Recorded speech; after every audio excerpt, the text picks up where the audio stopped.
You look lonely. I can fix that. You look like a good job. Ready? Go. Go. Go. Oi, oi, oi, oi. More energy, more energy, more power. Oi. Bloody hell, mate. Oi, oi, oi, oi.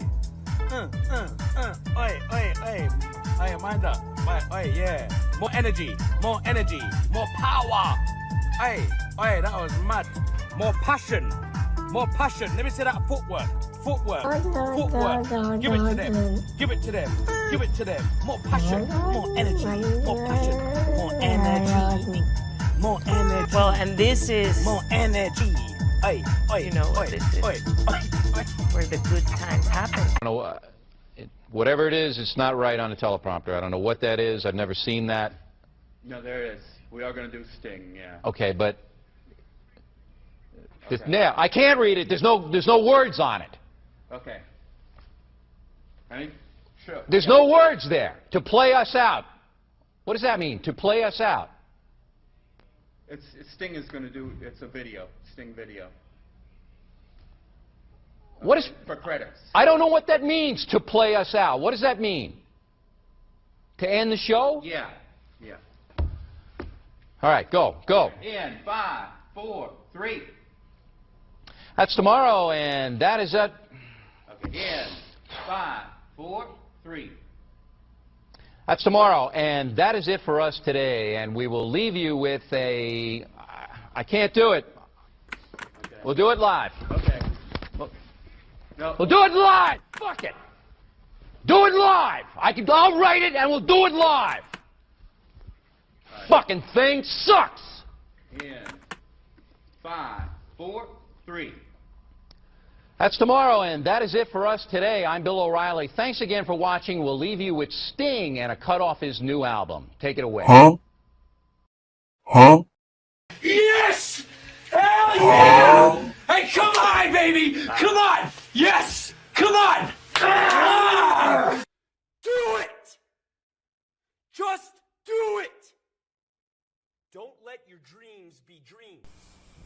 Yesterday, you said tomorrow. So just do it! Make your dreams come true! Just do it!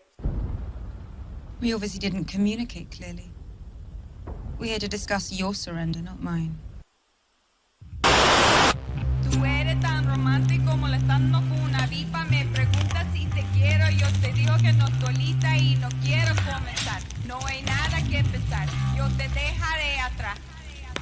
Mientras gano más y más. No estás en mi nivel y tú no eres obligación. No estás motivada y tú aburre mi corazón. Eres un idiota sin inteligencia y razón. Entonces déjame tranquila mientras escriba tu canción. Tú eres tan romántico molestando con una vipa. Me preguntas si te quiero. Yo te digo que no estoy lista y no quiero comenzar. No hay nada que pensar.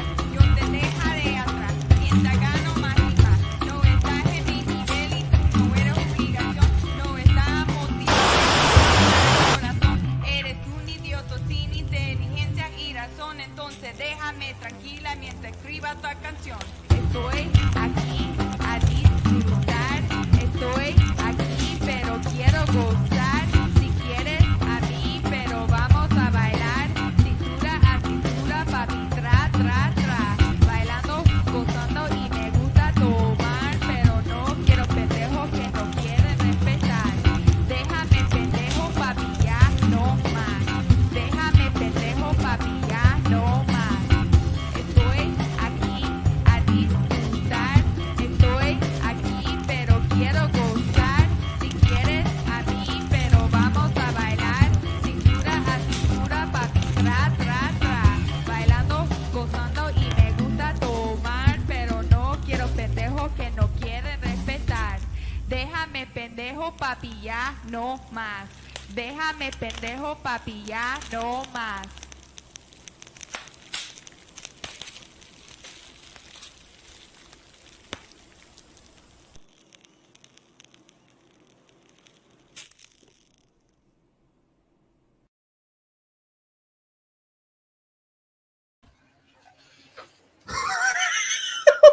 What's up, mi gente? What is up, everybody? It's your boy Luis Martinez, aka Big Chief Burrito, live with you on a Tuesday. Mm-hmm. Summer's almost over, but here in the Gente show, as you can tell by our pictures, it's still going on. Hey. we look like we're in some sort of luau or something. Yeah, that's a bit weird. We in Hawaii or something? It's Hawaii. Yes. It was my birthday and it was luau themed. Look at those chichotas below you. There you go. You got the lays. Everything's happening. Oh yeah. Sorry, I'm posting the pod, you guys, and we're here. We're live. What's up? What's the good word, everybody? Today's show, we're going to jump into any personal news that might be pertinent. If you're tuning in, come on, say hi. If you're on Instagram, we're also on Twitch today. Trying different avenues here for the show. What had to give for us to be on Twitch? Was it Facebook or? Yeah, Facebook has like zero traction. Facebook. Oh, okay. Yeah. So we're on Twitch, twitch.tv/Mi Gente Show. If you guys ever go follow any creators or streamers over there, that's where we're at. Nice. YouTube.com/Doing Burrito. We're also on Sophia's YouTube and the Mi Gente YouTube for posterity's sake. Anyway, we're live and alive here on a Tuesday, San Diego, California. Summer's almost over. Are you happy? Yeah, it's hot. It doesn't feel like it's about to be over. It feels like we're in a freaking heat wave, and I'm a sweaty, disgusting mess. And I long for the days of fall and Halloween. You know, fall and spring are the best, right? Yeah. And then I feel like Christmas, it starts getting a little crazy with gift giving, but other than that, pretty good. Yeah. Tis the season. Christmas, it starts getting a little. Oh, sorry. As in, heard myself. No, as in, just there being so many people that you need to give the perfect gift to, and there's at least for me, I am a perfectionist, and I like to give good gifts, and if I don't, I'm very hard on myself. So there's a pressure that I wish was not there. Yeah, there's always a pressure to. Do you take pride in like getting the perfect gift for people? No, God, no. I shoot for that. That's what I try to strive for. But I would never be bold enough to say like, oh, I'm the best gift giver. Absolutely not. Yeah. No. That's a bold statement that you make. I don't know why you do, right? But I think you do. Somebody does. Somebody in our life says it. No, I do think that I try to give thoughtful gifts. Mm-hmm. And I think my love language is like listening, and like but some people that might come off as like, I don't know if it would be creepy or just like weird, right? That it's like, oh, why do you happen to know that I like that? Because you said it one time, and sometimes I'll try to remember like specific things about that for people. Mm-hmm. Yeah. And it just kind of depends on the energy you put out, I guess, how that's perceived. Yeah. Vis-a-vis gifts. I think that's always a good attribute to listen and to give gifts based on something obscure. I like it. I think that's good. Whatever. I like it. I like it. But I also think that sometimes, at least with people that are like family members, I try to do like all the love languages, right? So like a little card, words of affirmation, like quality time, spending the time together, the gift, maybe, and then like, I don't know, something that's service would be maybe like getting them a gift card to something as part of the gift, but then also a gift that's like thoughtful, like what you mentioned. And so anyway, it ends up being like a culmination of like anything but a gift card. I like gift cards. I don't mind. I think that's an act of service. That's kind. But the thing about a gift card is that it's money that was good everywhere, and now it's only good in one place. Yeah. I'm not huge for it. I appreciate money in any way that it comes, even if I have to go to a certain place. I think it's a big win if it's a place that I spend time on, like if Yeah, dildos are us. I'm like, what? Yeah. Wait, what? Dildos are us, exactly. Exactly. Can't go wrong with a dildos are us gift card. Lou. Wow, you really are a good listener. How did you know? The Scissor Hut. Damn, how did you guess? Yo, that's actually a really good name. The Scissor Hut. The Scissor Hut? Scissor Hut. We need to make a short film. Hey, where'd you work? Where'd she work? She worked at the Scissor Hut. It was love at first sight. She was hot and she could give me discounts. Where did you meet? At the Scissor Hut. Scissor Hut. Yeah. In the dildo aisle. Maybe that's where I'll meet the love of my life. Who knows? Who's to say? know? Maybe I should just go frequent it, even if I don't buy anything in this economy. Both reach for the same one on the. Yeah, you're like the last one, and she's like, oh.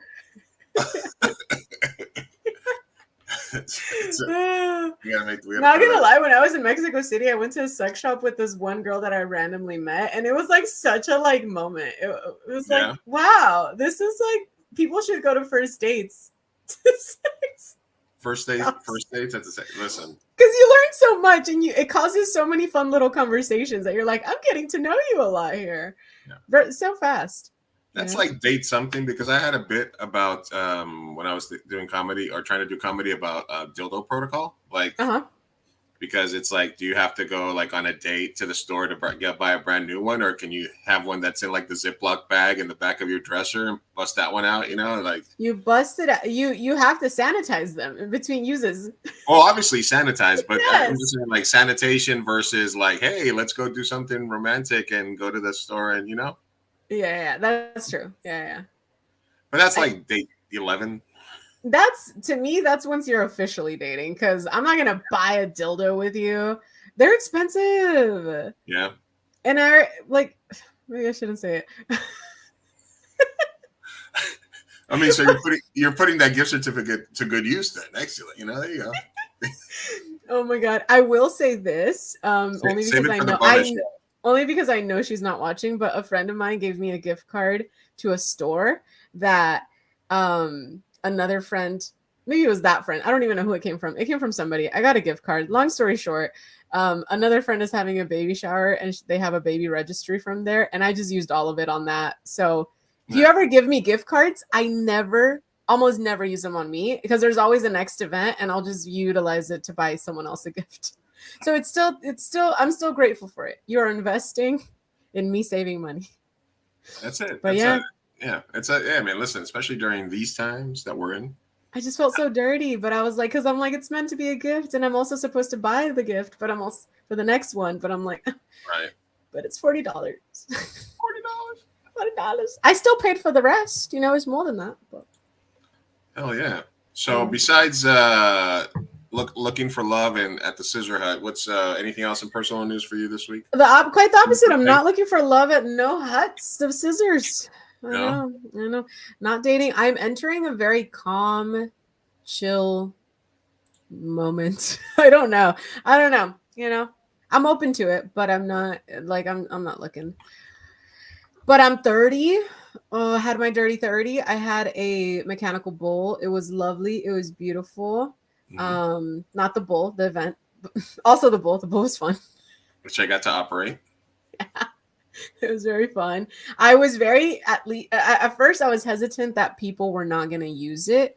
And I was like, what the fuck did you just do, Sophia? You just like spent so much fucking money on something that no one's using because everyone's too like scared or wearing dresses or uptight. And then people loosened up, and I think there was always someone on it at all times. It was pretty cool. Best investment of my life. I was excited and also scared shitless to run it because I didn't want to break anybody. I didn't want to break anybody's neck. Yeah, that's scary. And I'm like, especially when like Syra was up there, and I was like, all right, I need to knock her off. I need to include, and then I was like, she was like eat it off there, and I was like, oh god, please. Yeah, and most of it has to do with how they fall. And when I had you on there, I was like trying to take it easy on you, and then all of a sudden everybody was like, all your people were like, no, faster. We need blood. Yeah. We require a sacrifice. It was so funny though, because that's such a gentleman thing of you to say. Because the girls that would operate it, they would just fucking go death full force on the men. Like my cousin, I have a video of her just like eating my fucking brother like with no regard for his safety. It was great. Nothing. Yeah, it was good, but it was a fun event. I'm glad I got to be there. Aw, well, thank you for coming. It was definitely the funnest birthday ever. And I'm not a party thrower, I'm a party goer. So the next one will be at 40. So I'll see you in a decade. Yeah, let's do it. I mean, shit. Yeah. Or my next one will be at 50. I You know. might do something for my dog because you know how I did something for Cookie for her 10th. I might do something for my dog. She's gonna be 10 in April, March, whenever. I don't know her actual birthday. That's not bad. It's in that vicinity. All right. And as always, everybody, the Mi Gente Show podcast is sponsored by La Original Caja del Taco. in Yes. Mexico City. Best Located Mexican food at- ever. Located at National City, Sweetwater Road. I forgot the actual number, but just call the number 619-336-1730. That is 336-1730 for, I don't know, just to ask where it's at. It's called La Original Casa del Taco. Google it, guys. Do you have any promos you can pull up? What is the address? 1635, I think.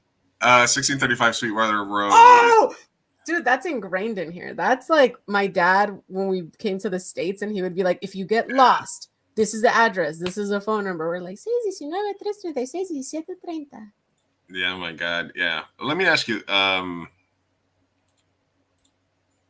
Sophia, What? Yes. Yeah. what if I told you Oh. there was this is your website, by the way. What if I told you there was a Mexican food restaurant where people who worked at other Mexican food restaurants went to eat? Oh. Yeah. And that's the Casa del Taco. It sure is. Yeah. Are we throwing Super Sergio's? Oh my God. Super Sergio's is like last resort place anyway. And Their workers go to us. So just so yeah, that's all you need to know. Mhm. And Mi Gente Show is also sponsored by SoCal Tattoo in San Diego, California. Ooh, which I got a free promo too, so I gotta go cash in. Be serving the Southern California community there, military discounts all the time. Come get a tattoo with any of our awesome artists and tell them Mi Gente Show sent you. Beautiful. Who should I get my tattoo with? You already know. Like, do I have to make an appointment? Like, how does that work? I don't know. You have $100 gift card. You can use that towards whatever you'd like. You can it's a gift card now. You said free tattoo. I was about to get. I told you. No, you're the one that's like, free tattoo. I'm gonna get a giant portrait of my dog. Realism. It's gonna be 7 hours. I'm like, no, you're getting a gift card. Okay, got it. Fine. Small little draw of my dog. Something. You get you something. You know we're gonna hook you up. I'm just saying, Okay, so here's the thing. In my arm, right? Like I have this, and this is straight. Like I know when I tilt it doesn't look like that, but it is like straight, just like this. I want to get something that's like long, and it goes across, so it's kind of gonna be like at a, you know what I mean? But I don't know what design. I don't know if it should be like the body of a woman or like, I don't know, like a star constellation. What the fuck do I get that's like that shape? I don't know. We can consult. We can figure it out. That's part of my job. It's part of my job. Yeah. All right. We'll talk about it. We'll figure it out. Yeah. SoCal Tattoo, Casa del Taco. Everybody go support our sponsors. Yes, absolutely. So let's jump into today's topics. Thank you guys for joining us on Instagram, on Twitch, on YouTube. So the main things that I had to talk about this week was the Raygun controversy. Who we added. Everybody's aware of who Raygun is, right? I don't like Ronald Reagan. I'm so sorry. When you mentioned that, I was looking for Ronald Reagan and I didn't see him. You are aware of Raygun, right? Raygun? Raygun. It's hilarious to me sometimes the things that you're that completely go go over my head. This one's going way over. Okay, so there is this a puzzle? There was an Olympic breakdancer.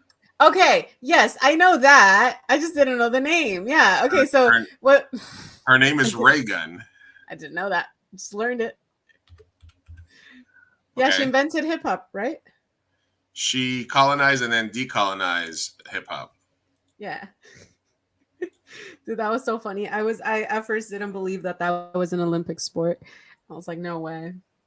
Just for this year, every year they'll try out some like softball or something else, and they try it. This year it was breakdancing. So yeah. Oh man, the TikToks were going. It was going off. I really enjoyed my TikTok because of that.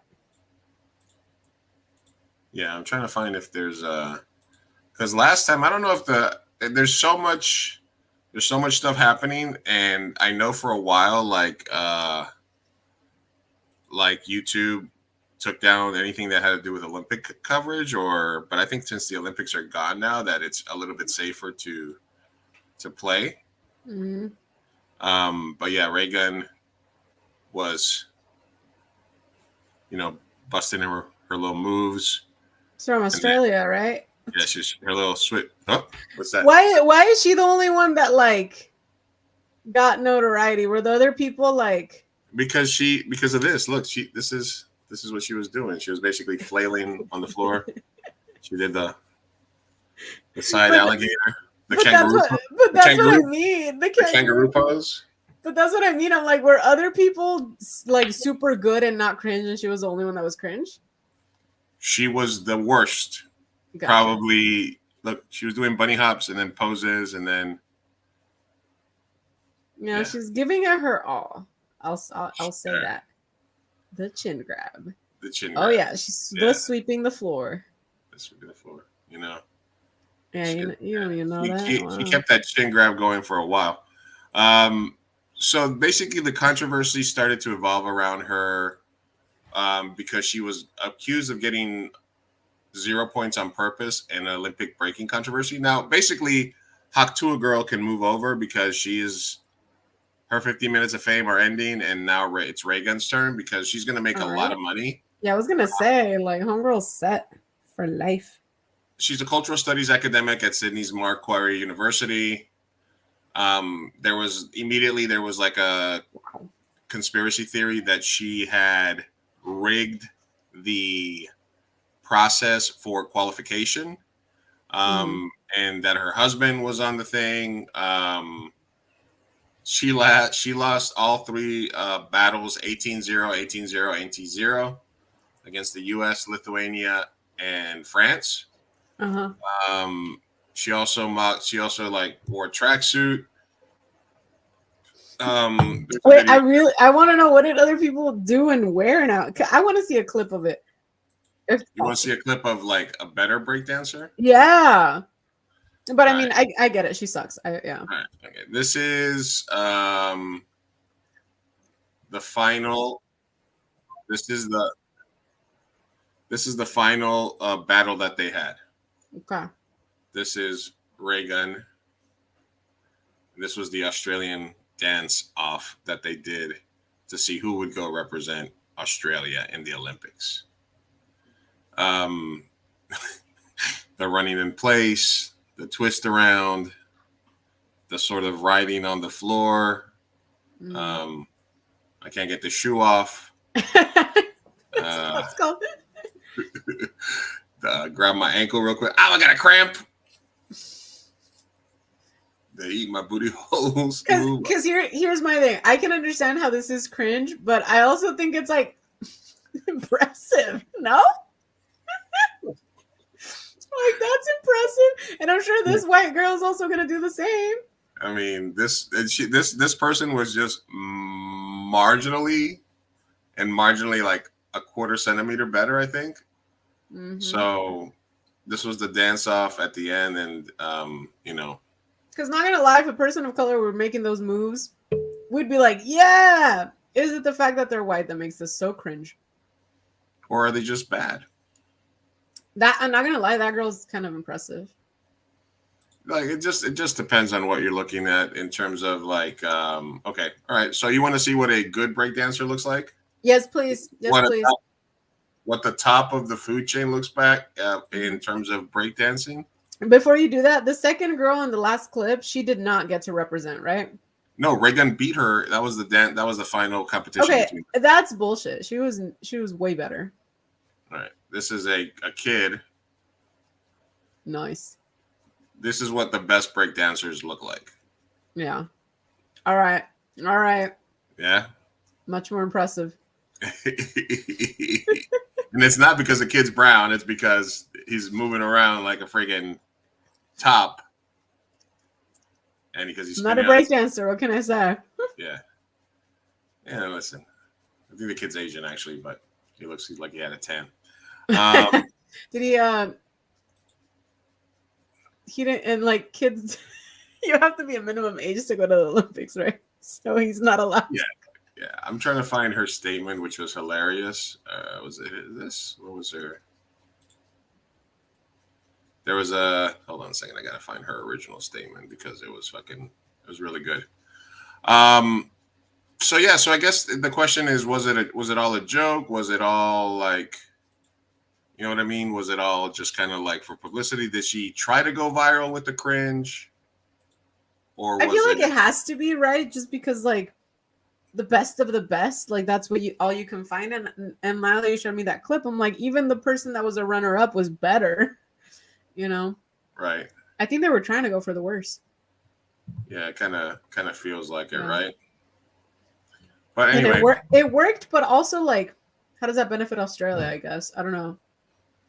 No, it doesn't, because immediately she got accused of number one being like almost like a culture vulture, right?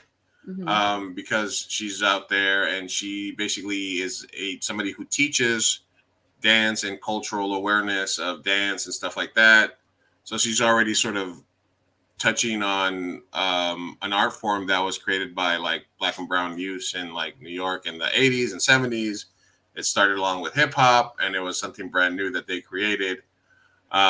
So it's kind of just like a weird thing in the first place. And then she had this video where she was like, oh, I can't recolonize something that I already decolonized, you know, it crosses each other out. But I think it was more like tongue in cheek, what she was doing. So who knows if she was really for real. But either way, I think it's the new meta right now in terms of like the green screens and everything like that, you know? Yeah. So what's your take on this whole situation? Like, is that something that you find like offensive, or I don't know, kind of silly, goofy, disrespectful? Like where's your head at? I don't know if anybody would really go out of their listen, it's just the Olympic like Committee of Australia came out and did like a thing where she's like, no, that's not true, that her and her husband rigged it so they could win. It was like an open competition, the Olympic blah blah blah of Australia. So for me, it's kind of weird that it went viral because I don't know. I think people are looking for something in the Olympics to go viral, you know. And Yeah. I don't find it. I thought it was just funny. Honestly, it was just like it just something. It was like the Haktua girl. It was just something that everybody started seeing at the same time. It was something that went viral, and it was, you know, very funny to me. Yeah, that's kind of how I see it as well. Yeah. So for me, it's not even a thing where it's like, oh no, how is she? You know, Yeah. is she culturally appropriating, or is she just horrible at her job? Yeah, because then that's a whole nother conversation. You know, and we get back to the white people that are actually good, like Eminem at rapping or something like that, and then that's a whole nother conversation of. Yeah, and then afterwards, there's people that are very staunch, like white people shouldn't even be allowed to partake in the art form. I'll play her statement in a second, but you know, she basically said she's been receiving backlash since competing. I really appreciate the positivity. I'm glad I was able to bring some joy into your lives. That's what I hoped. Her name is Gun, who's also known as B Girl Raygun. I didn't realize I was opening the door to so much hate. All right, let's hear it from her. Let me see what she said. Miss Raygun.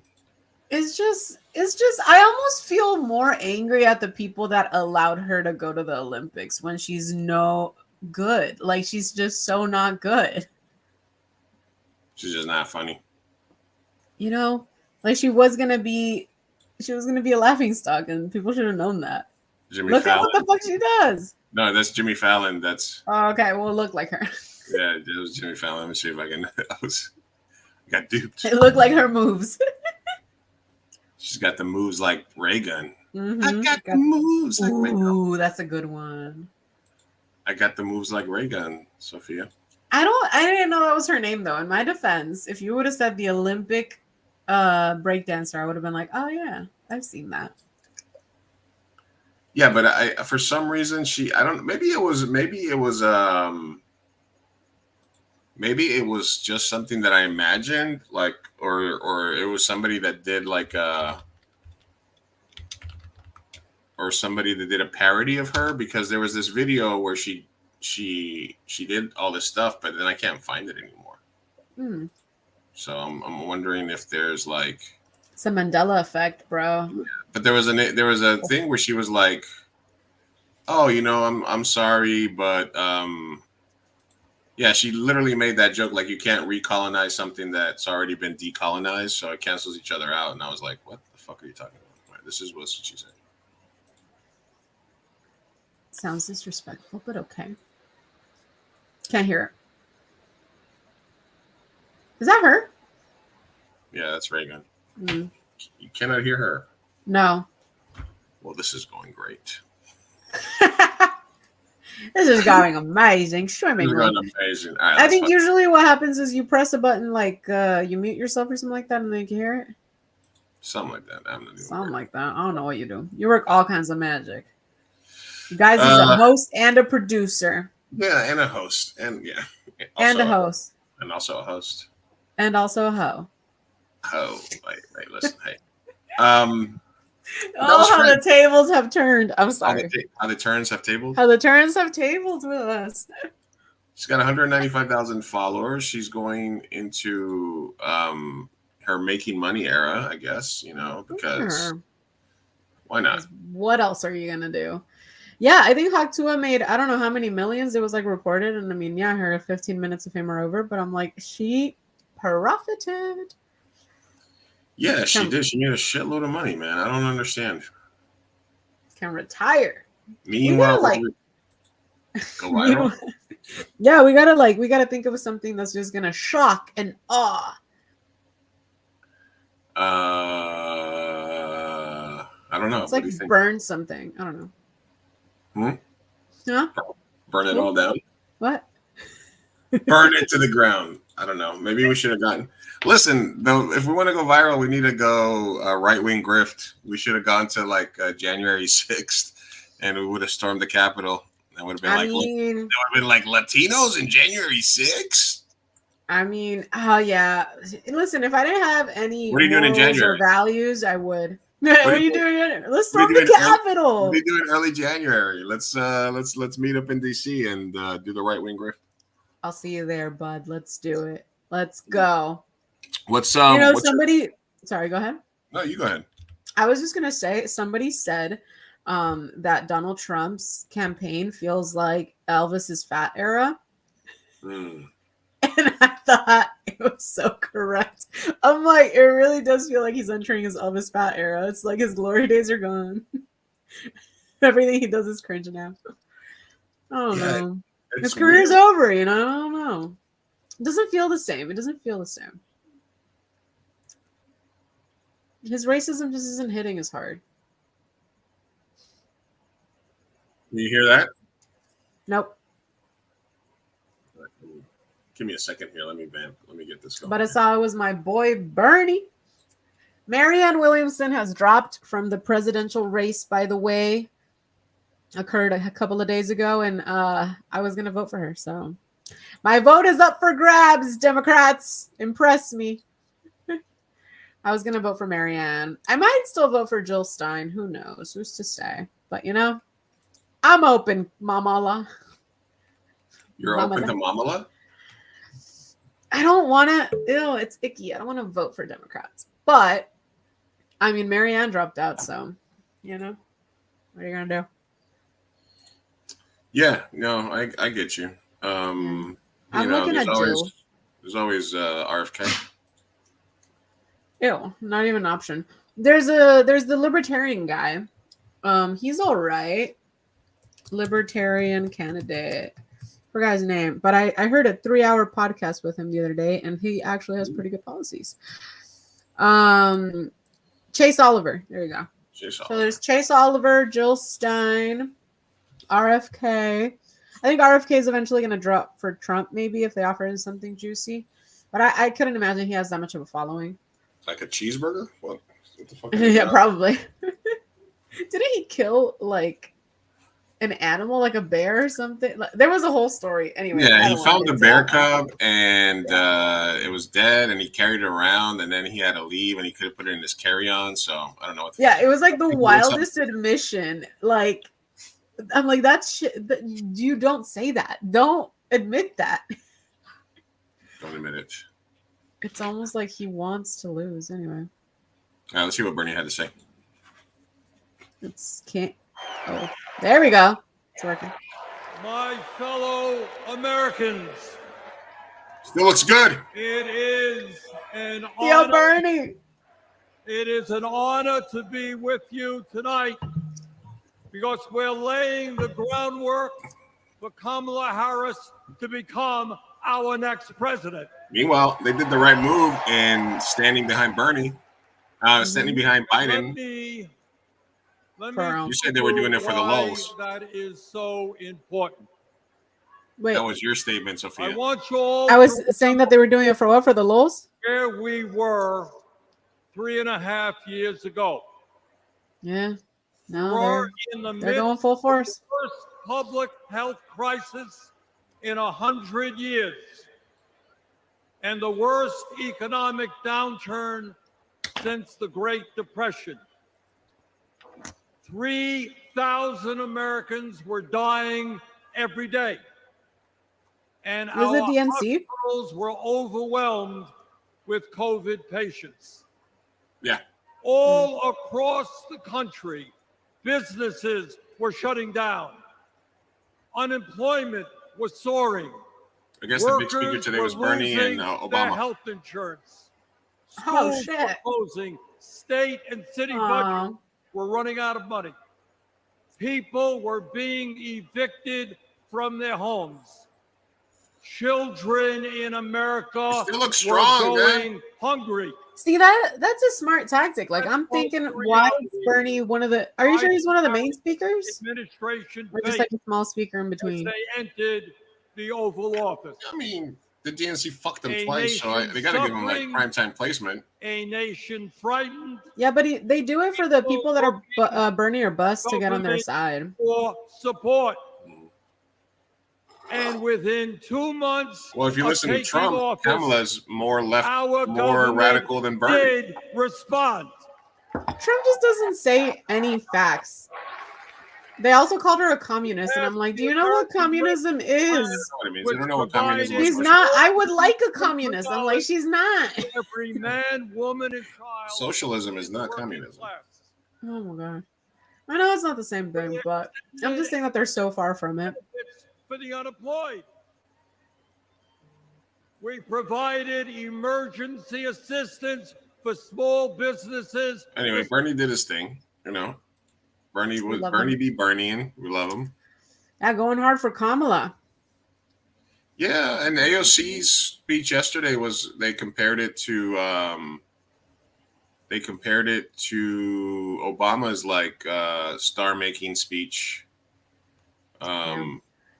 Before, yeah, Bernie led off. Then who's this guy? Is this guy the guy from? This guy's the guy from Chicago, right? Illinois. Chubbs McGraw. No lo reconozco, fíjate. I had to govern for 2 years while Trump was president. This is the chubby guy. Yeah. And serve the nation. And then who else do they have? I don't know who this is. I don't know. I know none of these people. That's scary. I don't know. to make it a reality. I don't know who else. One of those women is a friend, a mentor, See, and a role here's the model. thing though, because everybody was jumping all over Hillary's nuts yesterday because she came in and she did the speech and she said, "Oh, let me see if I can find a little piece of Hillary's speech because it was for me it was fucking hilarious." And everybody today was like kissing her ass, like, "Oh, what leadership, what fucking, you know what I mean? Like, oh, it was so horrible that she couldn't." It was entirely her fault that she didn't beat Trump the first time. She was overconfident in the fact that she was gonna win. They were doing that whole glass ceiling thing where they rented out the Jacob Javits Center that had a glass ceiling for. Meanwhile, she didn't go to fucking Wisconsin. She didn't go to Michigan. She didn't go to the states that ultimately costed her. She very clearly was. I always bring up the Breakfast Club interview, the Pokemon Get Out to the Polls. Yeah. She literally, they're like, "Oh, what do you have in your bag? Hot sauce." And they're like, "That's pandering." And so I don't want the revisionist. Hillary was a saint, like just because she's coming out and she's saying we were so close last time, but we're finally ready for a woman president. I just feel like it's Hillary and the DNC cost us 4 years of Trump because of the fact that they disenfranchised all the young voters and all the people that were for Bernie, all the fucking young people. They turned their fucking back on them. They didn't campaign in the states they needed to, and they didn't recognize. And Obama told Joe Biden to step aside because it was Hillary's time. I mean, people forget that they fucked over Joe Biden and Bernie Sanders because they told Joe, "Oh, Joe, no, it's Hillary's turn," and he didn't run. You know what I'm saying? So, well, I'm gonna, and I don't want to defend Hillary Clinton here, but I'm gonna say, I think that the way that the Democratic Party establishment operates, that was the correct logical move.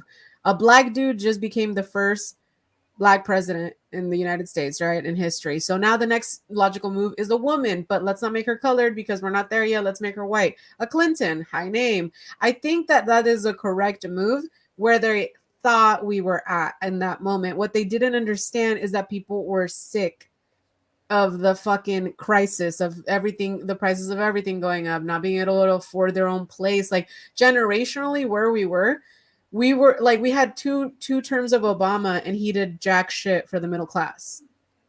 You know what I mean? He did some stuff here and there, scraps, of course, but he didn't do for the most part anything tangible. And so they thought, oh, we can continue this, but it's a pendulum. It's gonna swing. And when you have the establishment candidate, even if it's a woman, a man, black, white, anything, they were going to lose to the chaos candidate because that's how pissed people were. You know what I mean? Like, that's just in my opinion. And I understand, like, to an extent, I think they were correct because she still got the popular vote. She still, got the popular vote. And I think that that's where you are completely correct, where they fucked up in not campaigning hard enough in the swing states. But for the most part, it made, like, everything that happened made sense. And Trump was this new shiny candidate who was chaotic. And I think a lot of people that were pissed off enough and just like, the voters that switch off every once in a while. Yeah, like, I understand why they voted for him in his first term. I think that's why he's not going to win this time. He now doesn't have that luxury of being the first time candidate that's going to change the world. We have receipts now, I'm like, he also 4 years. Yeah, he had 40 years. He had his 40 years. 4 years, and he said, then just you guys keep waiting. Exactly. The healthcare is going to be so good. It's going to be so good, the healthcare plan. I think right now, if Kamala, if they replace Trump with like somebody who's brand new, charismatic, I'm gonna fucking the same way that Obama won, right? Change was his fucking thing. We've been wanting and craving change for so long, and all we get is scraps. And Obama thought he could do 2 terms of nothingness and then have Hillary take the throne. No, people were pissed, so we went with the chaotic candidate.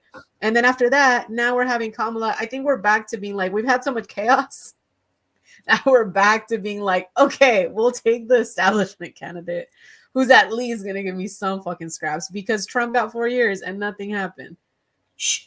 My future ex-wife is talking. Hey, she's mine. 6 years ago, I was taking omelet orders as a waitress in New York City. I didn't have health insurance. My family was fighting off foreclosure. And we were struggling with bills after my dad passed away unexpectedly from cancer. Higgs wants to know what kind of bottle you bought. Like millions of Americans, we were What kind of just bottle you bought? looking for an honest shake. Oh. And we were tired. Tell them I transferred that shit. I have not bought a bottle yet. Blind to the realities of working people. He's on Instagram.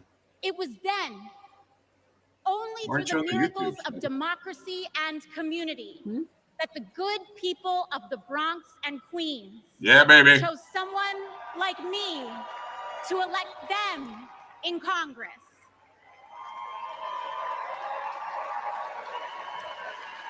And America, in my heart, President? I know from that same cloth of hope. Presidenta. That'd be great. AOC. Oh, and then here's another thing is also like Mexico has a female president. So how stupid do we look, you know? Right. Like the United States hasn't even, you know, so I think it's time. I think where we're at culturally right now, it's a good moment for Kamala. Yeah. And I don't think it was a good moment for Hillary. And I think they were stuck there. Yeah, I think it was the only thing that they could do to survive the assassination bump was what happened, you know? Yeah. Gently. Because Obama had 2 terms, and what the fuck was that, bro?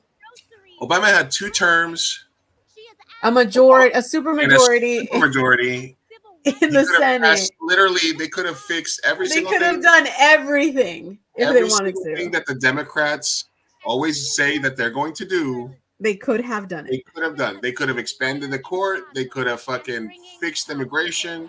They could have. They could have done more than just the Dream Act. They could have done. I mean, all they did was Obamacare. That's it. And free cell phones. And DACA. That's what I'm saying. DACA, but DACA's horrible. DACA's like.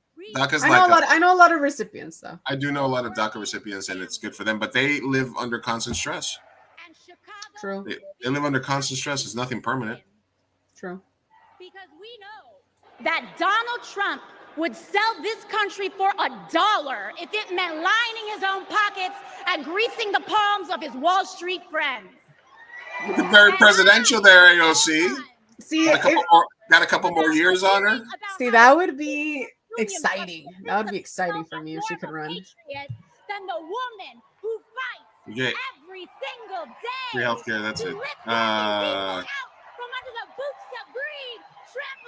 We deal healthcare, cell phones, deported more people than any other president. The truth is, Didn't affect immigration.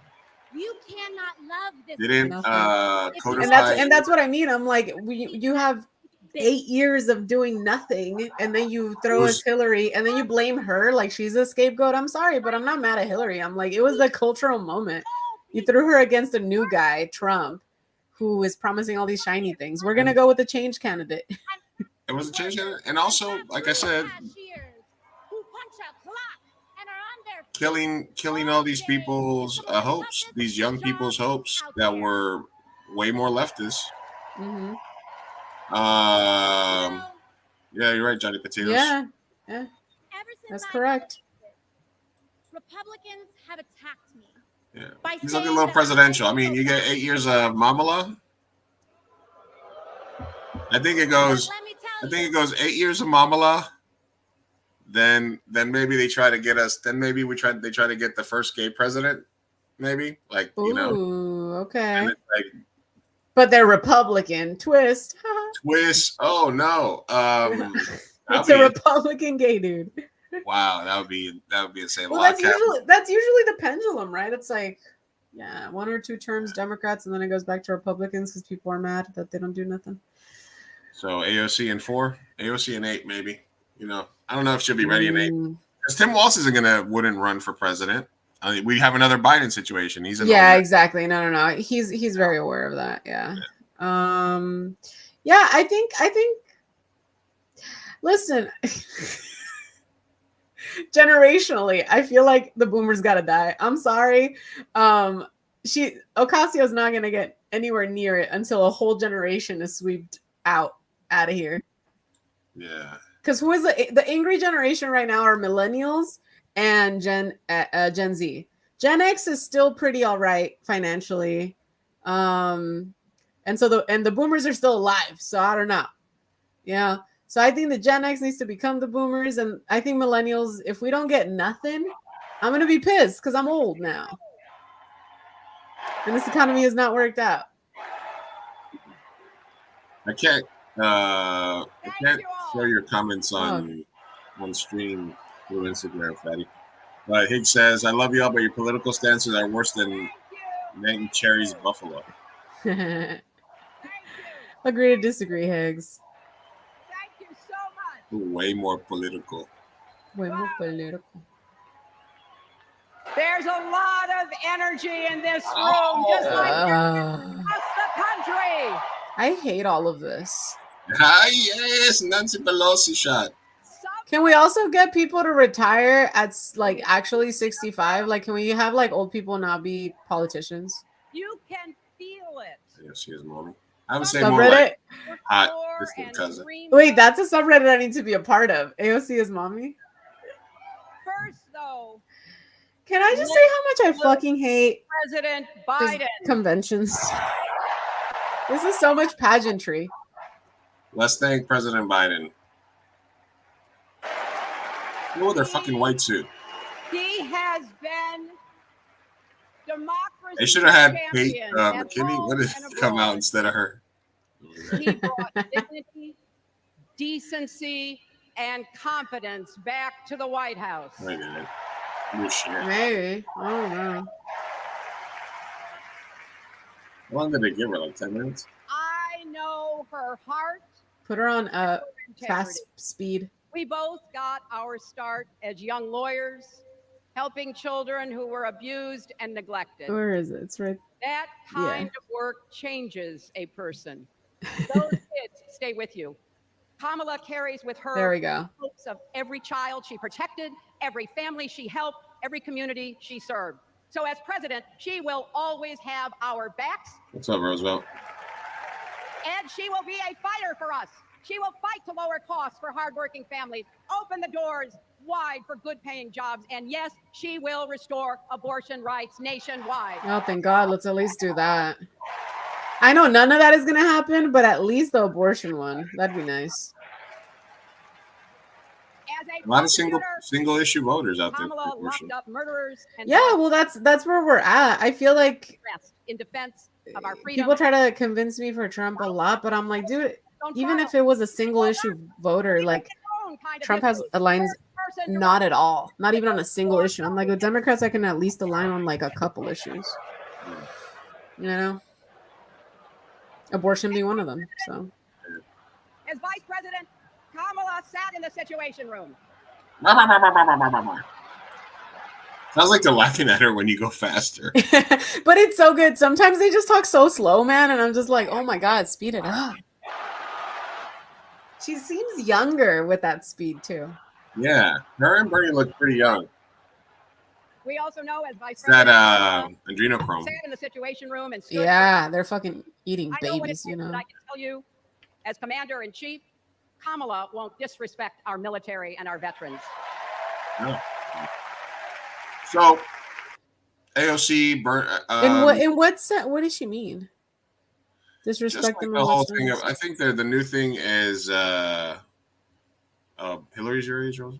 I think there's a whole thing now about that Trump said something about the Congressional Medal of Honor versus the Presidential Medal of Honor. Ah, I see. Gotcha. Where he was like, "Oh, this is better because when you get the Medal of Honor, you're usually all shot up or fucked up." Trump, what the hell? He said that?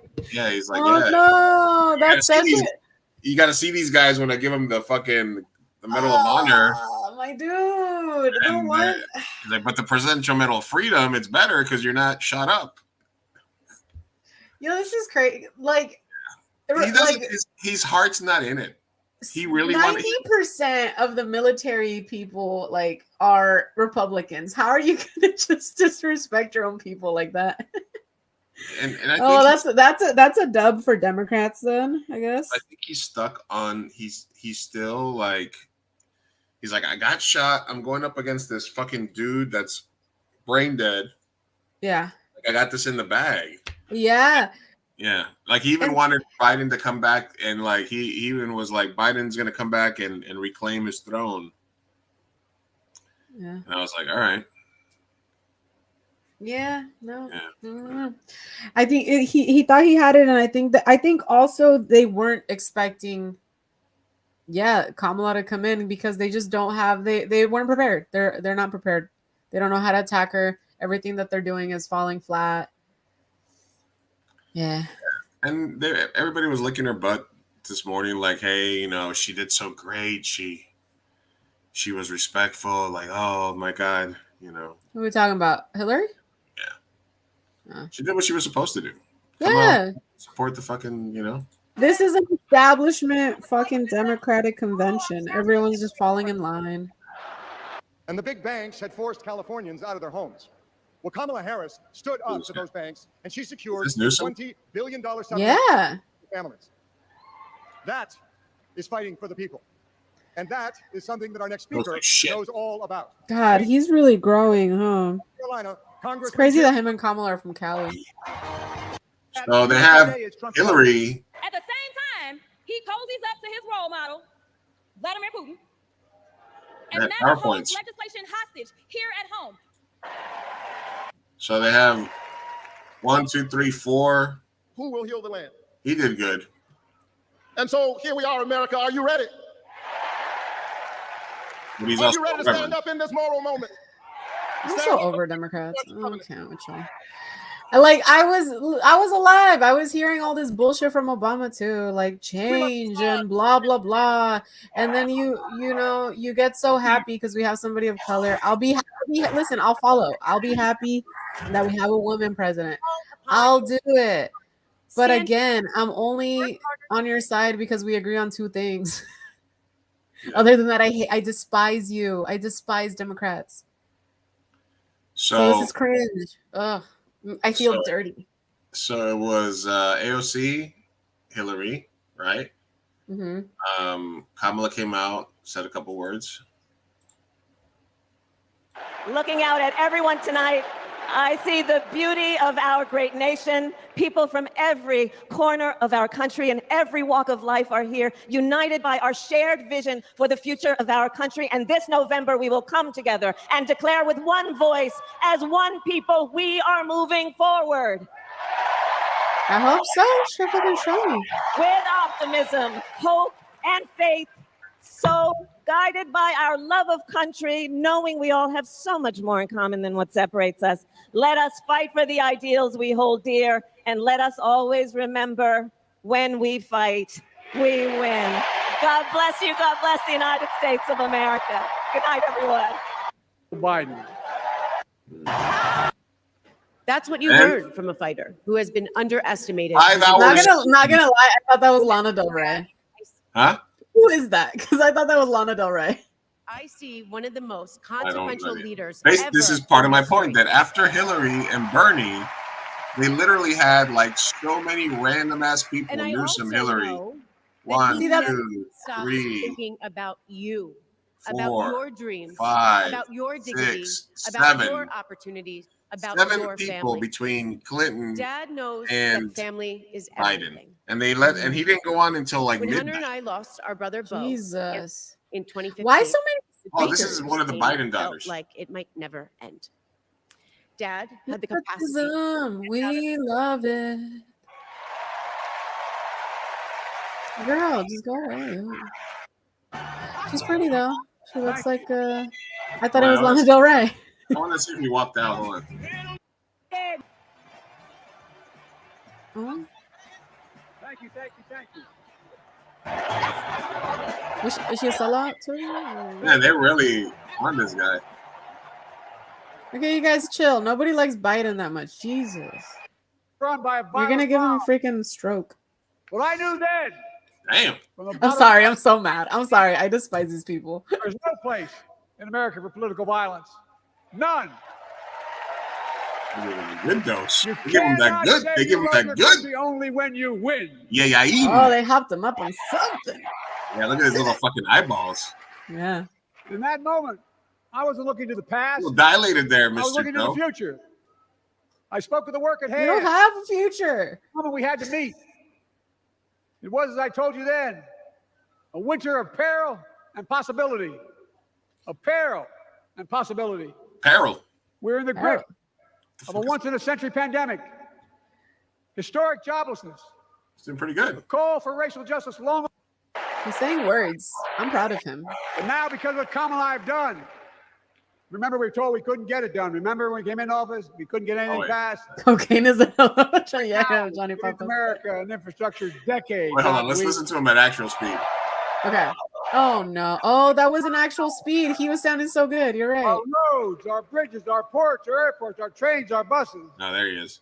Removing every lead pipe from schools and homes so every child can drink clean water. Oh, wow. Providing affordable high-speed internet for every American, no matter where they live, not unlike what Roosevelt did with electricity. And so much more. She just wrote this podcast. We are uniting the country. We're growing our economy. I wasn't wishing. I was simply saying, y'all need to settle down. You're gonna cause a stroke. Destiny's is a Biden or bust. Yeah, I was like, whose side are you on? He said, I disagree, and now you're defending Biden. I don't understand. Roosevelt, I can't put your comments on screen on the through Instagram. If anybody's watching on Instagram, 90% of our semiconductor won't let me chips put from the abroad, Instagram comments on screen. which America invented that. He did it for Roosevelt. I'm sorry. Our chips and If you science go to the Act, YouTube stream, we like can. the private companies from around the world FYI, for anybody watching are on now YouTube. investing literally tens of billions of dollars to build new chip factories right here in America. New chip factories? Like Doritos? And over that period, they'll create tens of thousands of Chip jobs. factories. And many of those Yeah, he jobs sounds still like shit. This made me want to vote for Jill Stein. chips that's being constructed now. I'm just kidding. I'm just kidding. I'm kidding. The average salary in Maybe. those the size of a football field will be over $100,000 a year. I don't know what to do with my You hands. don't need a college degree.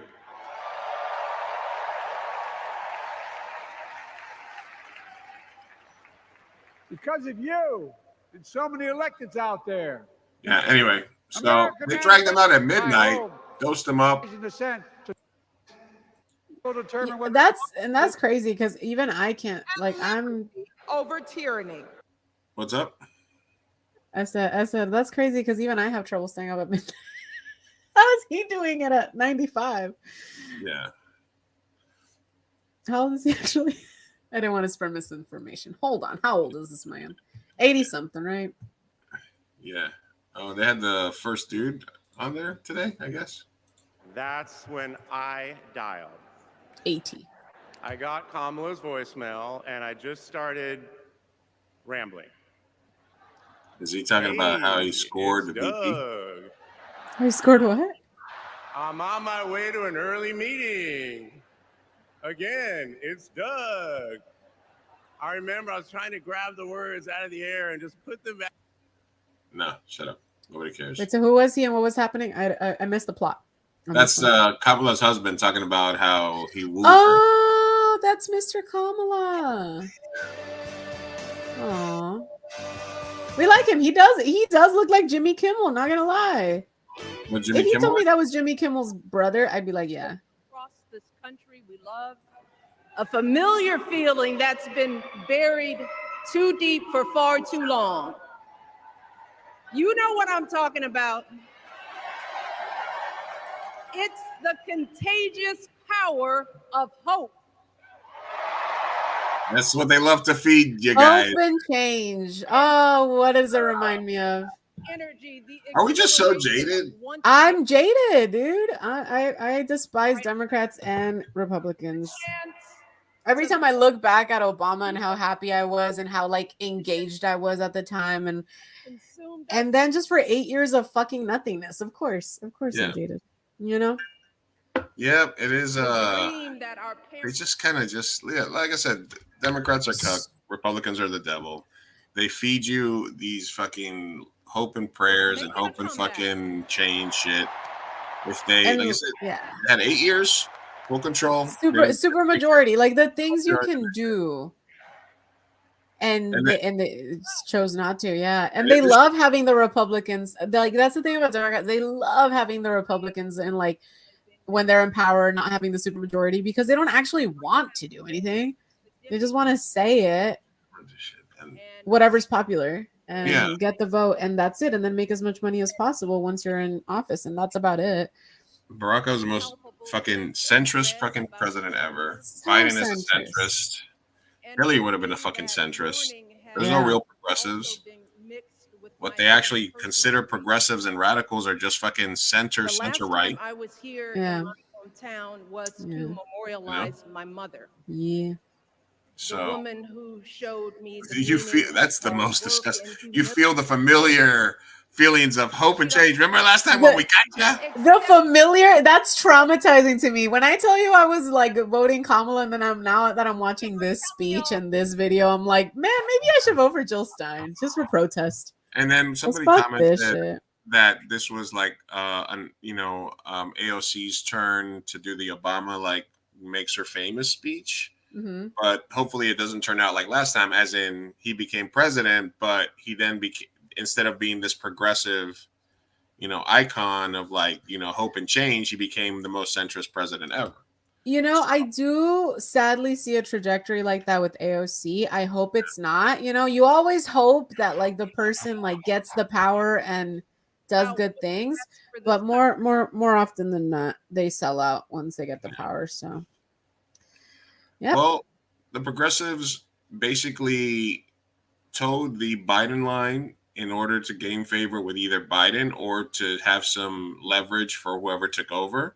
Mm-hmm. They played their cards. Bernie, AOC, they all played that card saying they were supporting Bernie because there was really nothing to gain by being one of the people that came out and called for him to leave. Mm-hmm. So, and remember we had talked about it, Sophia, you were like, I think they're just doing it for the jokes because it's just the most hilarious outcome, right? Mm-hmm. Or just because it's just so horrible what was happening. I was also saying that like they were doing it to cover their ass, just to say if what did I say when Biden, like if he doesn't drop out, that they would have something to kind of like save their ass, so they wouldn't be able to blame them. Yeah, best case scenario, if he inevitably if he failed, they can't be like, well, we didn't support, it wasn't because we didn't support him.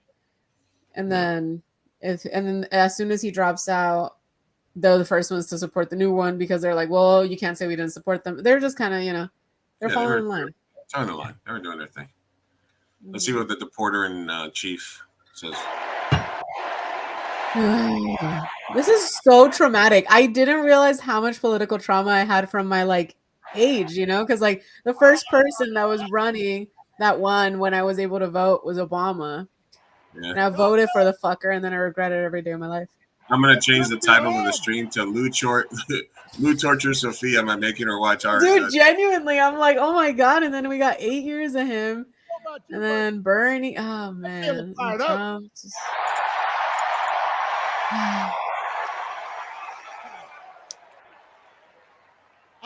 I am feeling ready to go. Yeah, go somewhere else. To Martha's Vineyard. Go to Martha's Vineyard, yeah. For real. I am the only person stupid enough to at speak Netflix after Michelle Obama. I'm ready to go make a movie that's oddly terrifying about possibly the end of the world. That was the first movie I chose to produce as part of my Netflix deal. Yeah. Always been pretty good to kids with funny names who believe in a country where anything is possible. Yeah. Anyway. So that was the Democratic National Convention for the first couple of days.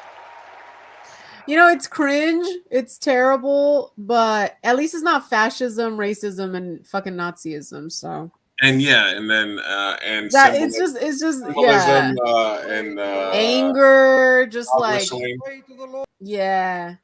Like, at least this one is like, yeah, bullshit, hope, and change. Obviously, they're lying to us, but at least, I mean, the Republican convention is a lot of like hatred, racism, bigotry. It's just like a, you know, like a pool of hatred, and everyone's just like, I hate this group of people more than this one, etc., etc. Yeah.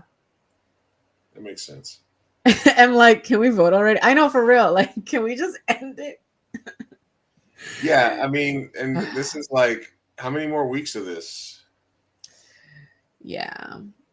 And Marianne Williamson. So here's the thing. I was gonna vote for her because I genuinely, she's Bernie basically, in woman form, but she was gonna be on the ticket as a Democratic ticket, and so she obviously fell in line, dropped out. Now I think the only people on the ticket are RFK, the guy we talked about earlier for the Libertarians. But RFK is Jill Stein for the Green Party. I voted for Howie Hawkins last time, so okay, so yeah, I think RFK is gonna drop out because I can see it's gonna be Libertarian, Green Party, Republican, and Democrats probably. He's gonna put him ahead of the fucking National Park Services so he can kill more bears.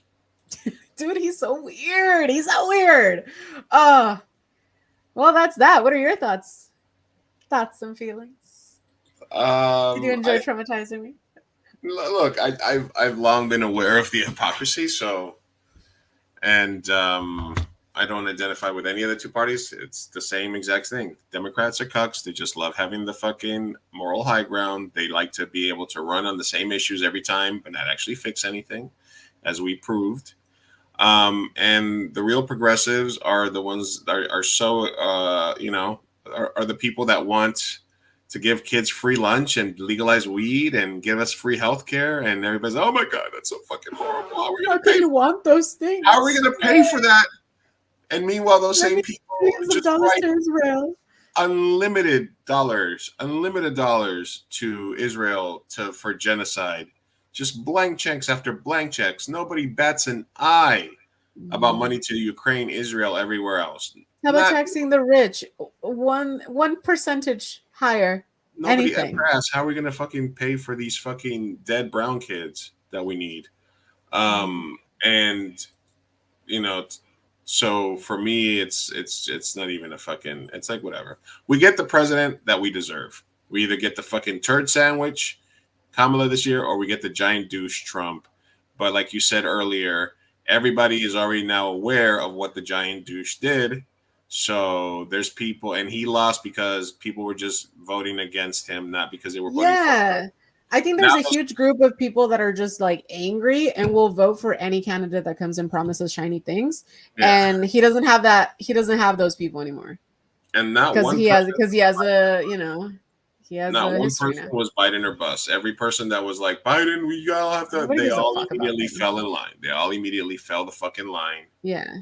and that was it. So He doesn't engage people, I guess, the way that Kamala's doing now. So good for her. I think there's enough that got picked up there that while I was predicting a Trump victory about a month ago, I think that it's now, you know, okay.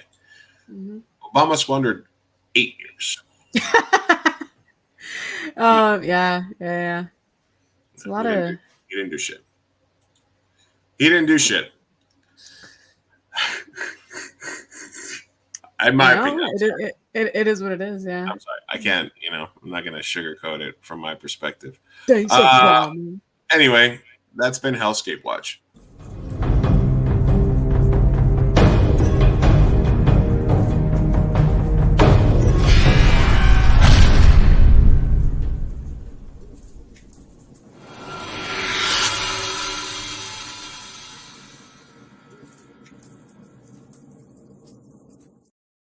A palate cleanser. Palate cleanser? We need that. Yeah. Yeah, we definitely need a palate cleanser. These are bloopers from old movies. And if the case isn't settled by then, I'm going to give the estate away to the Salvation Army, and I knew goddamn well I was going to say it. Sandra just told me that I was only nuts to that goddamn line. I cannot remember it. Cutie. I don't know. What do you mean you don't know? Well, I've seen him around. Seen him around where? No. Jesus. I know everything there is to know about wrestling. I can promote a match from Podunk to the Garden.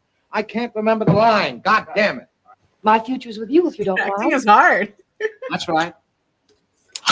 Well, I can't work around here. Oh, you're following me. Oh, I he didn't know spiked that. the camera. No. All right, march to ground quarters. Ground quarters. What the hell is ground quarters? Do you suppose he rides in the park every day with Sally? That line was screwy. What was it? What was the Barry, the son of a bitch? I just wanted to do it again. Go on, put it back. Look at the water coming and leaking out. Look at the water coming to the bottom of the... Whoa, I stink a mile a minute. Cut quick. You know, I've always been sort of a little dream electrical shop. Just like a dream girl. Well, anyway, lots of people have dream girls. But dream electricity shops, goddamn. You think that, but you don't know. Jesus, she ate it. Go ahead. Yeah, you're entitled to 10% sales. Oh, damn it! Bloody bugger! Do you think he would? Like a shot, unless he was interested. Nuts. Homer, you don't know where I could find an apartment, do you? Why, sure, Joel. How about the King's Arms? King's Arms? Where's the King's Arms? Around the Queen's ass. I love gag reels. I always wanted to be part of one. I mean, really? Really? All right. Anyway. All-timey gag reels. We love them. Oh, yeah. A little. Oh, that was a great palate cleanser. Yeah, after all the The fucking... palate is cleansed. Thanks, Obama. Yeah. Thanks, Obama. He only had a majority for... Yeah, that's enough time.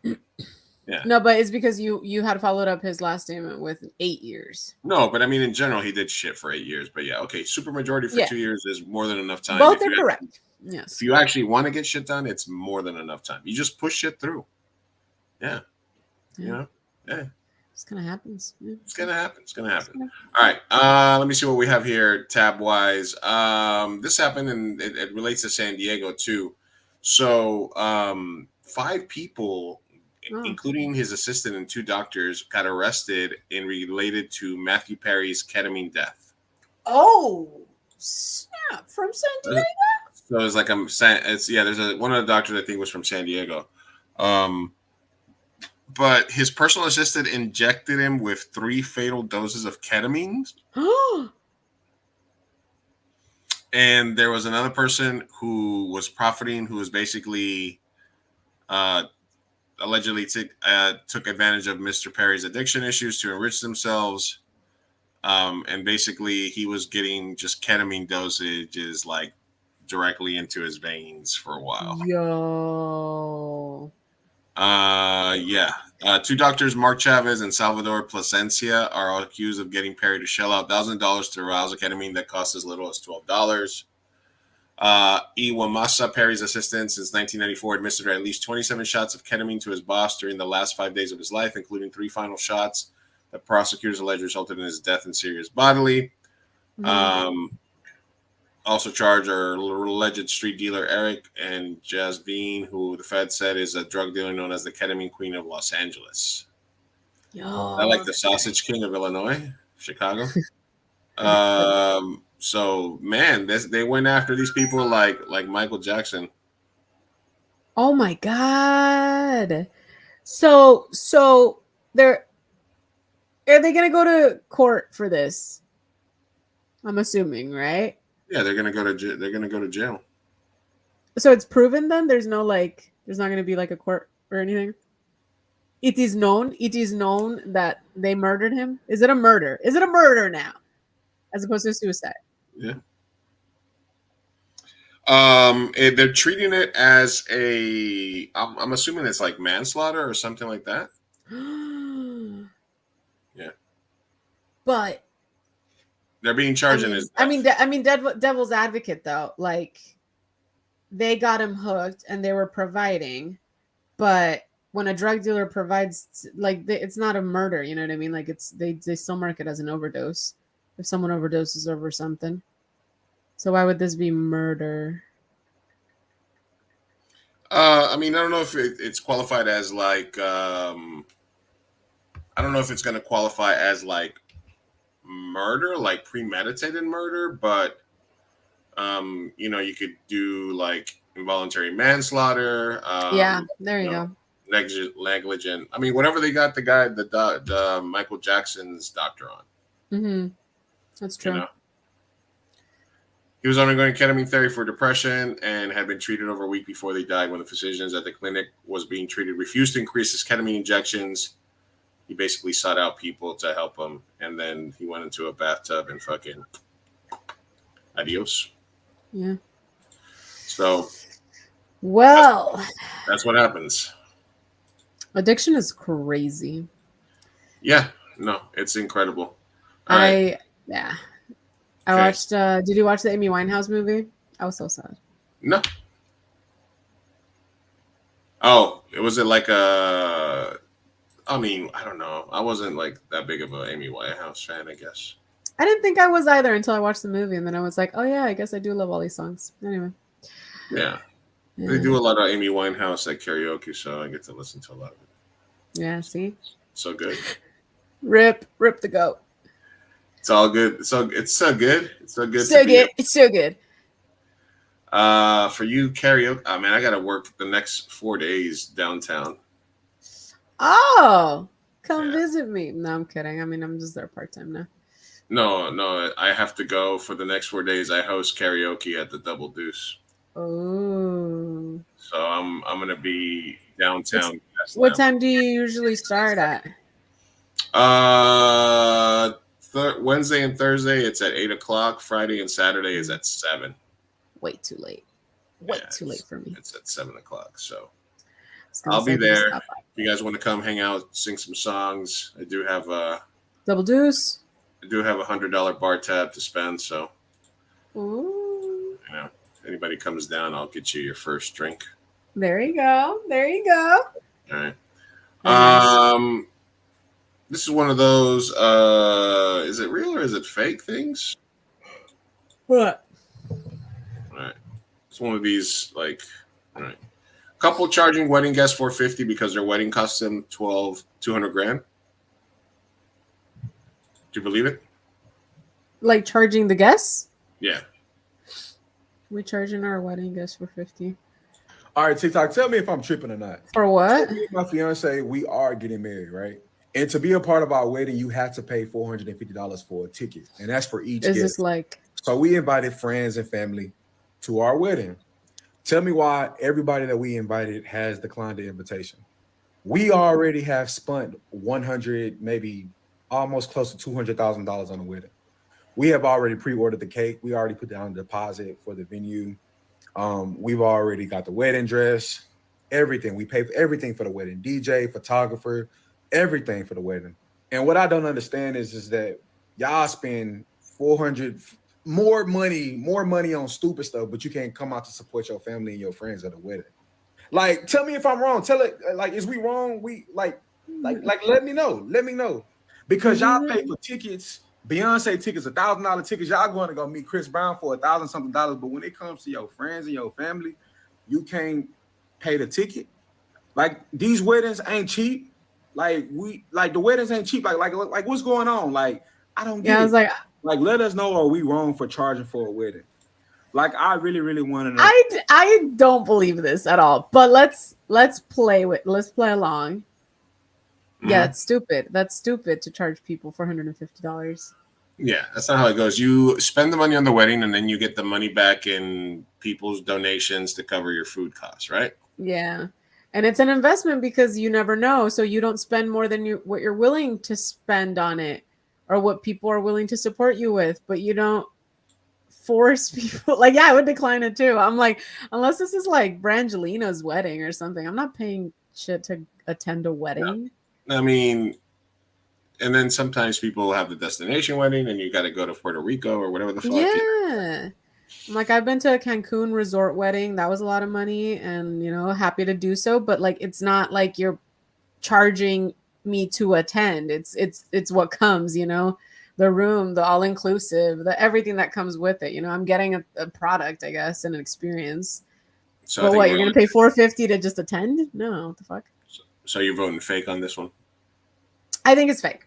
I'm voting fake. Rage bait. I think yeah, rage bait for sure. I think it's a good one though. I think that probably the comment section is really good on it. Yeah. All right. How about this one? Is this fake or this real or fake? Number 1, I do not cook for my husband. I only cook for my children. My husband will be making his own breakfast, lunch, and dinner. Immediately don't believe Number it. 2, I do not help him pay any bills. So if he is short on the rent, on utilities, or anything like that, it is not my problem. I will not be helping him out. His job is to provide for his family, so I am not financially contributing to any of the bills. Number 3, I do not do his on purpose covered her eyebrows. That's I have my own laundry and my children's laundry to do, so he could do his own. I won't help him put it away. I won't help him fold anything. That's his responsibility. Number 4, he is responsible for replacing any of his essentials like soap, shampoo, anything like that. He needs to go buy it himself. Even if I'm at the store, I will not be replacing it for him. If he needs new underwear, new socks, or anything like that, that's for him to do. Listen, this is what happens when you marry like the real life Linda Belcher here, from Bob's Burger fame. No lo he visto. I'm sorry. You ever seen Bob's Burger? No, I haven't. I'm sorry. I've seen like a half episode, maybe. Yeah. Yeah. Oh, yeah. All right. You're a Latino version. I can see it. I'm not gonna do it. Latina Belcher? I'm not I don't gonna. know, dude. The eyebrows got me so confused. Yeah. I'm sorry. Yeah. I think it's the glasses, I guess. No, it's just one is like praying up to the sky and the other one's all down here. Like, anyway. I don't think that's real. Just 'cause, here's the thing: between this one and the other one, the one thing that they both have in common is just like a lack of common sense and common decency that I don't believe someone is gonna have and be posting so boldly. I think it's more rage bait. Like it just makes no sense for when you're the woman who is being the stay-at-home mom and the other person is providing to not even be able to do like a nice little thing. Like I'm going to cook for everyone, but go out of my way to not cook for the other one person in the room. You wouldn't do that even if it was like a random guest. You wouldn't do like if someone randomly comes over, like I feel like the natural instinct is to like, oh, okay, we got another body in the room and I'm the one cooking for my kids. I'm going to cook for the other body in the room. Like little things like that where I'm like, it's a little too far. It's not, because it was a really good argument. And here's an argument that we could make. You know how people like start off single, date each other, move in together. Maybe you both are working jobs. And maybe you make the rule of like, well, you're gonna do your laundry, I'm gonna do my laundry, you're gonna buy your stuff, I'm gonna buy my stuff, and we're gonna continue living kind of like roommates. I can that one would have been a little more compelling because then I'm like, of course you're gonna cook for each other and do nice things, but does she have a point with the I'm not gonna do his laundry, I'm not gonna buy his stuff or whatever? And what I would do in that hypothetical debate is say if she had a job, if she had a full-time job, I can understand that arrangement. If they both did. Yeah. Other than that, there's no excusing it. Like if you're home, if you're already doing the grocery, if you're already doing all this and he's monetarily providing, then there's no excuse. It's just, Yeah, if you had an agreement from there at the beginning, you probably have a joint account that you both contribute to, and then you do it from there. There's no such thing as like I'm not gonna do my husband's laundry. Like that's just fucking. Like like out of everyone in the room, he's the one that is gonna have to cook for himself. Like what? It doesn't even make sense because you're gonna be in the kitchen at the same time. Like it doesn't even make sense. Is that like an extreme feminism thing? Not even. It's just weird. It's like a petty like I dislike you as a human being thing. Yeah. Feminism is equality. It's nice. Like this is just a weird and like inconsiderate to the next level. Like I just think it's so petty to be like, I'm gonna cook for my kids, not you. Yeah. What? Fuck all that What? bullshit. That's so Yeah. weird. Anyway, No. yeah. Did you catch up on the This Ends With Us drama, by the way? I saw some stuff about Blake Lively. Okay. So, but I haven't. But I was gonna let you. Because I want to know your thoughts on specifically Blake Lively. Okay, so what is it? Break it down to me. Like, give me the timeline. So the timeline of events. Basically, there's this movie called This Ends With Us. Is based on a book by Colleen Hoover, and it's a story about domestic violence, about DV. So it's a very touchy subject already. Great story. That's debatable. There's a subsect of people that really hate Colleen Hoover and think that she is, whatever, like kind of like, honey, hold on, I'm talking here. That she glorifies DV and all of that. That we're not going to talk about that. That's another set of people. But basically, what happens is they filmed the film. Justin Baldoni, he was in Jane the Virgin. He's an actor. He's a podcaster. I love his podcast. It's called Man Enough Podcast. He is like the like men that do the like very misogynistic, like beta, alpha, whatever. He's The like red that. pill. Yeah. Or what is it called? The red pill content. Not alpha, not beta. What is it? Sigma male. No, I mean, what I just whoever does that content. Like, there's that red pill community. What I would call Justin Baldoni would be like just like a nice humanist dude who is kind of like trying to do a podcast and a book and building a community that's actually helpful to like humanity and men, and trying to help men in an actual good way. So he is very much against domestic violence. Let's teach men not to harm, all this stuff. So it's a passion project for him. So he bought the rights from the book. He read it in 2019. I think he bought the rights. And so he was going to direct it. He has a production company. And so he was going to direct and star in it as the abuser, as Ryle. Then everyone gets cast in the film. Blake Lively hops on. Blake Lively and Ryan Reynolds are producers, so they put a lot of monetary value into the movie. Now, I don't know what happened. No one knows the actual drama, but as the movie's coming out, we're starting to see that Colleen Hoover, Blake Lively, no one in the cast follows Justin Baldoni, but he follows everyone else. So we're like, that's weird. He's not doing the press tour with them. And we're like, okay, weird. Then when he does finally jump in to do the press tour, he's doing separate interviews completely. The way he's promoting the movie is very like aware and of domestic violence and like talking about victims and very like that. And then the way the other people are promoting it is very like, get your florals, go watch this movie, as if it was like a rom-com. Blake Lively just came out with the hair care line. She thought it was a great time to promote it. She keeps trying to do these funny little quirky things, kind of like Barbenheimer, because her man's movie's also out. So like Ryan Reynolds, like they're doing this thing that happens a lot, but in promotion and marketing, but it's very tone deaf because this isn't the movie. So there's like a joke of like if Blake Lively promoted all these other movies, like for Schindler's List, there's one that's like he's making a list and checking it twice. Come watch Schindler's List. Like, it's just such a cringe, tone deaf way of promoting this movie. And everyone is ignoring Justin Baldoni. They were at the premiere together physically for the first time. No one took a picture with Justin Baldoni. He's like being blacklisted. He's been nothing but wholesome and adorable. And he's been talking very well about his co-stars. His co-stars refuse to speak on him. We don't know why. Colleen Hoover seems to have sold her soul to Blake Lively and Ryan Reynolds. And then so that's kind of what's been happening. And then the next step was Blake Lively. More media of her past behaviors come out, of like a time that she was super rude in an interview, and how she has had beef with co-stars. Like, this is nothing new. And then the next step, after we hear the backlash, because obviously everyone is kind of siding with Justin Baldoni at this point, and it's kind of like disappointed because Colleen Hoover fans from the book we all like it because of the messaging, because of that. And the only person that's acknowledging it is Justin Baldoni, right? So immediately we're like, what the fuck is going on? So everyone's getting annoyed at Blake Lively and kind of canceling her.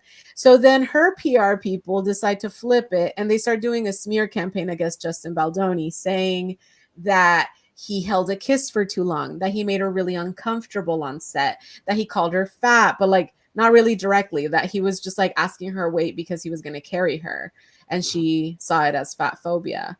And just like this whole smear campaign that's not landing because we're like, well, dude, your behaviors, Blake Lively's, have shown us that the kind of person that you have, you know, the tendency of behaving as. Whereas Justin's has not. Like he's like the cleanest record of all time. Very wholesome. I think, yeah, Henny, anytime I see anything with Justin, he just seems very wholesome. Like he just there's nothing that you can smear this man on. That just doesn't make sense. It didn't land. So that's kind of where we're at currently. And I think Blake Lively just decided to go silent. And Justin Baldoni hired a emergency PR person, because I think he knew that they were going to come out with, you know, more smears or something like that. I don't know.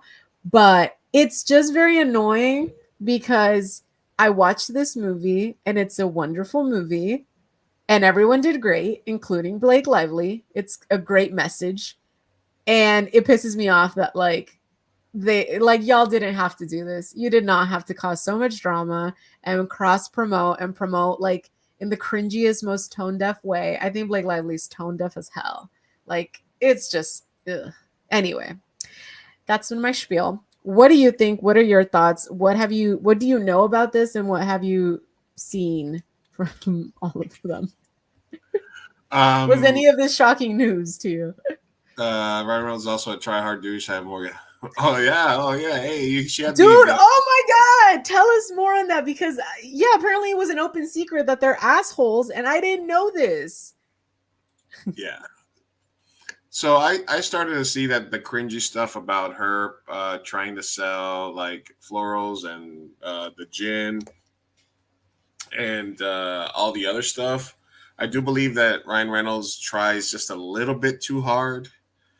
Maybe a lot too hard, according to this. And it's like when you reach that level, I don't know, man. Like, what is it that makes you want to just keep just pushing to try to be everything? I mean, Soccer Club, Mint Mobile, like, there's just so much shit that they're into, you know? So for me, it's kind of like cringy on that area. But I wasn't aware. I understand that, but the movie has grossed $100 million at the domestic box office in after 11 days. It's a good movie. I liked it, you know? You want to check it out? I read the book. I checked it out. I prepared for this. I love Justin Baldoni and I really liked the messaging. And my coworker was like, you need to like read this book. So I liked it. It's a little cheesy and cringe, not gonna lie, in some parts, but it's overall a great message. And not surprised that Justin Baldoni felt passionate about it too. All right, let's see what I have to say here. My brother-in-law trained Ryan for Green Lantern stunts, and he lived with him, cooked the perfect diet, trained him extensively, was interviewed in a magazine to ask him about his routine, and basically said he did it all by himself, gave him zero credit. My brother-in-law told him off and said he'd never work with him again. Oh, see, these people are narcissists. I'm sorry, I shouldn't be diagnosing, but it sounds like they met. Also, he cheated on Scarlett Johansson. He met Blake Lively on the set of Green Lantern, and he was still married. I'm just saying. Okay, whatever. But these are two narcissists that came together and are just mean people. They're mean girls.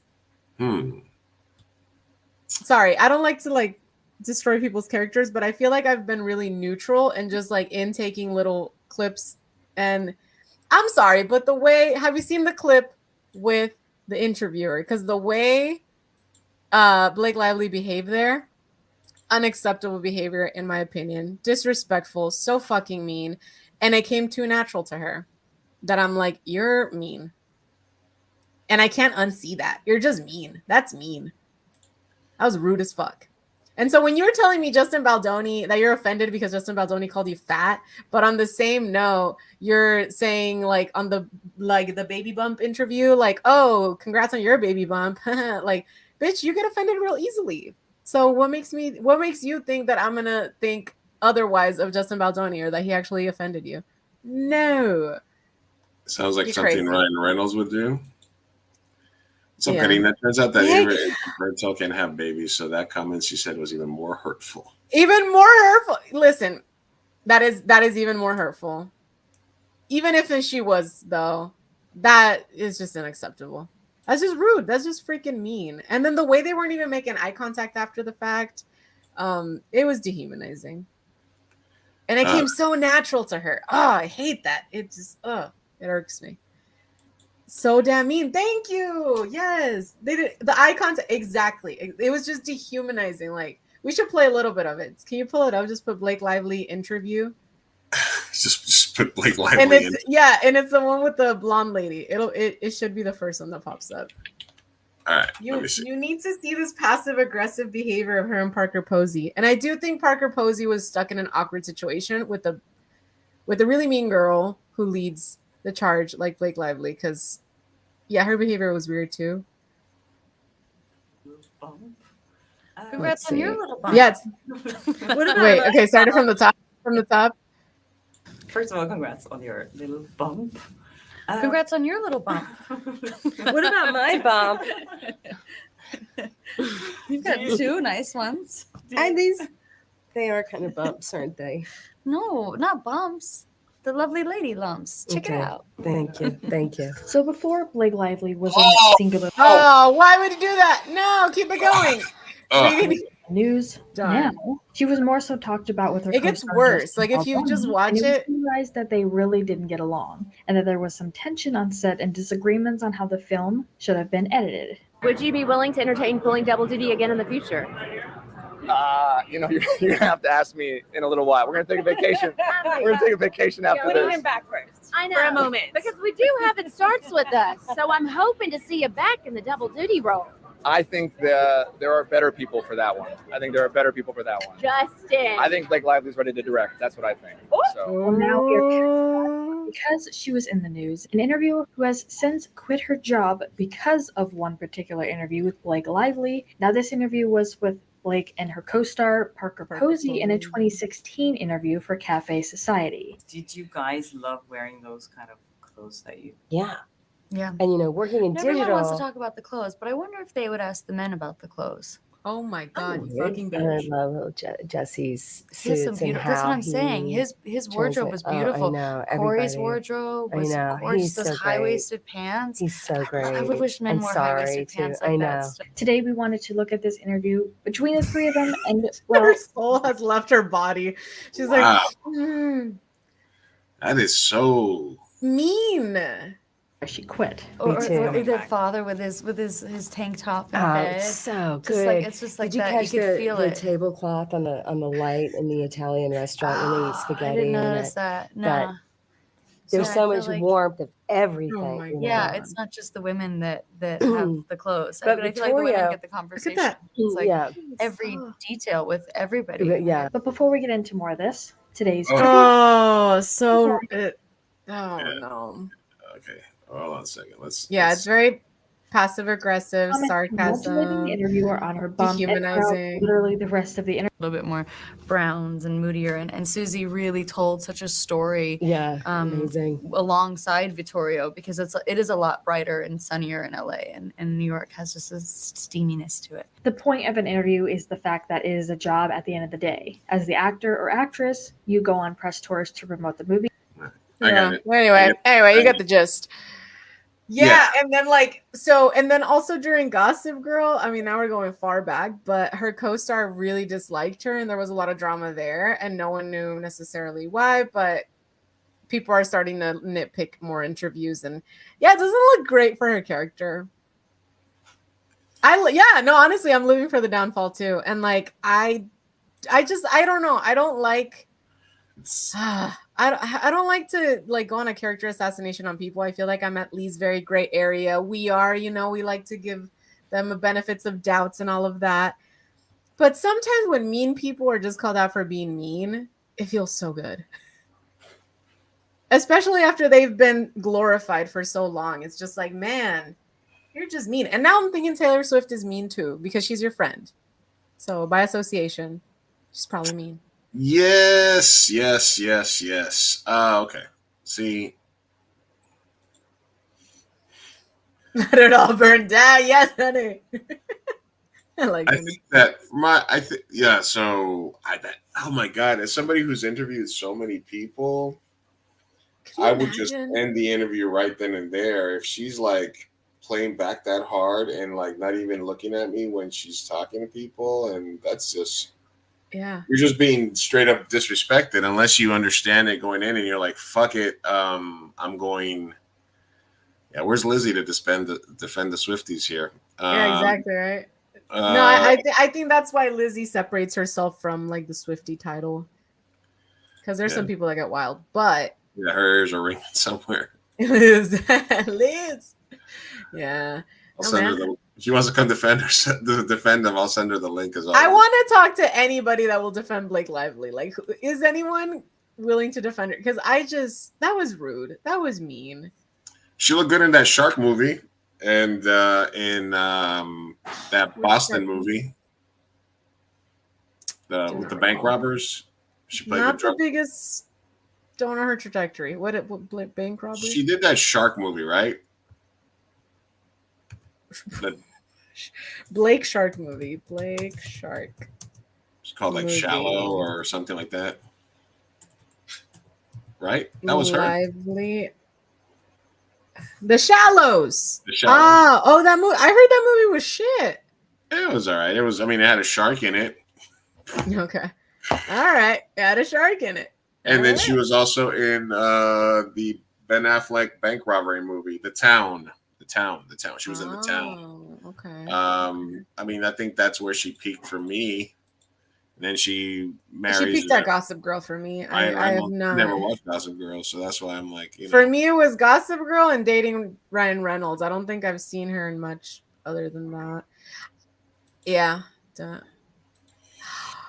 I remember I got into a little side tangent debate with someone who said Blake Lively was the most beautiful woman ever in the world to like exist. Like they were just in love with her, right? And I was like, she's mid. And now I don't like to comment on looks, right? So I felt really weird about it, but I was just like, but you're saying that like she's like unequivocally the most beautiful woman in the world. I'm like, she's just pretty. Like she's just pretty, you know? Who said that? I need to call that person up right now. Who the fuck was it? Might have been a coworker. I don't know. But yeah, there's some Blake Lively fans, and I want to know how they're doing. I don't know how they're doing right now. What? Why am I all of a sudden getting a million notifications here? I'm sorry. I don't know. You're popular. Popular. I want to be popular. Yeah, I mean, I don't think she's like Age of Adeline is where I first saw her. Wow. Well, they definitely buy decent looks. I completely agree. I think everyone could be hot, especially, you know who proves it perfectly, and it's actually a man that I'm thinking about, is that one soccer player. Alma? That one Mexican soccer player. What the fuck is his name? He likes... Like Chicharito or what?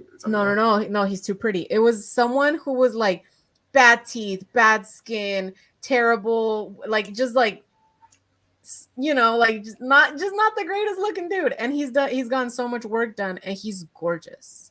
Yeah. So much work. Objectively gorgeous. I'm sorry. Everyone is beautiful. Sure they are. You know. Sure they are. But he's gotten like a ton of work done. Who is he? Who is he? Futbolista. Anyway, I'm gonna do that. You Google that. Yeah.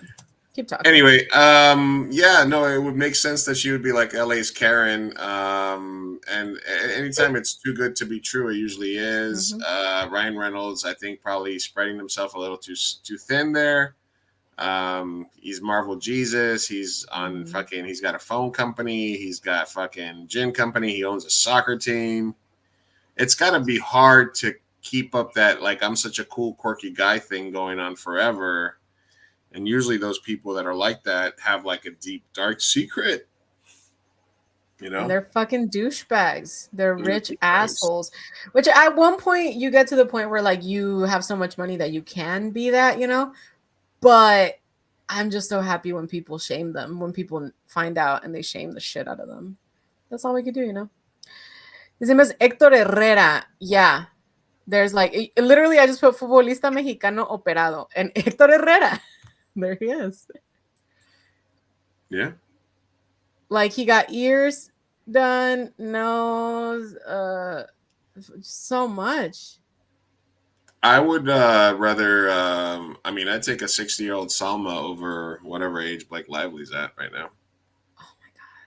I know. But I think that's also because we tend to go for Latinas, you know? Or Mamala. Mm. Who, one night only, Mamala or Blake Lively? Oh. Hey. Let's just you answer first. All right. I feel icky. F, Mary, kill. Mamala, Salma, Blake Lively. Oh, okay. Well, I want to marry Salma. Because put a ring on that as quick as possible. Yeah, there you go. I'm killing Blake Lively. I just don't like her. Also, I think she'd be bad in bed. I really do. And you're sexy, and Mamala. I think Mamala. I think she's a freak. Hey, of course she is a freak. Mamala, I guess you're a freak. You know, I don't like politics, but didn't you hear what all the Republicans are saying about her? didn't Trump go like on a speech where like he was talking shit at her, shit about her at first, and then he started to be like, and she's beautiful, and she's this, and she's that, and like he started kind of like unveiling that he's in love with her a little bit. She's a very attractive woman, very beautiful, looking like Very me. beautiful. I'm the most attractive. And then he said he was on a helicopter with Willie Brown, and they were about to crash, and he told her. And he told them in the helicopter like a whole bunch of horrible things about her. And then they asked him, and they're like, "Hey, have you ever been in a helicopter with Trump where it was going to crash?" And he was like, "No, I've never been in a helicopter with Trump." And it turns out it was a different black guy he was in a helicopter with. What? Yeah. So Trump said that on the stump speech that he was with Willie Brown, who was their ex-boyfriend, and that he said a whole bunch of horrible things about her, and that they almost crashed in a helicopter. And then they asked him, "Hey, Trump said this," and he's like, "I've never been in a helicopter with Donald Trump." Oh my God! It turns out there was another dude, another black guy. He got his that's mixed up. He's so nothing is landing. Nothing is landing. You know, they're trying so hard. I am enjoying seeing them try. Yeah. First of all, she's not black enough. Then, oh well, she got ahead by being a hoe. Yeah, it's give me another misogynistic rhetoric. And then she was black. It's called being biracial. Do you not know about it? No, we don't. They don't understand that. They're like, talk to this guy, big cheap burrito guy.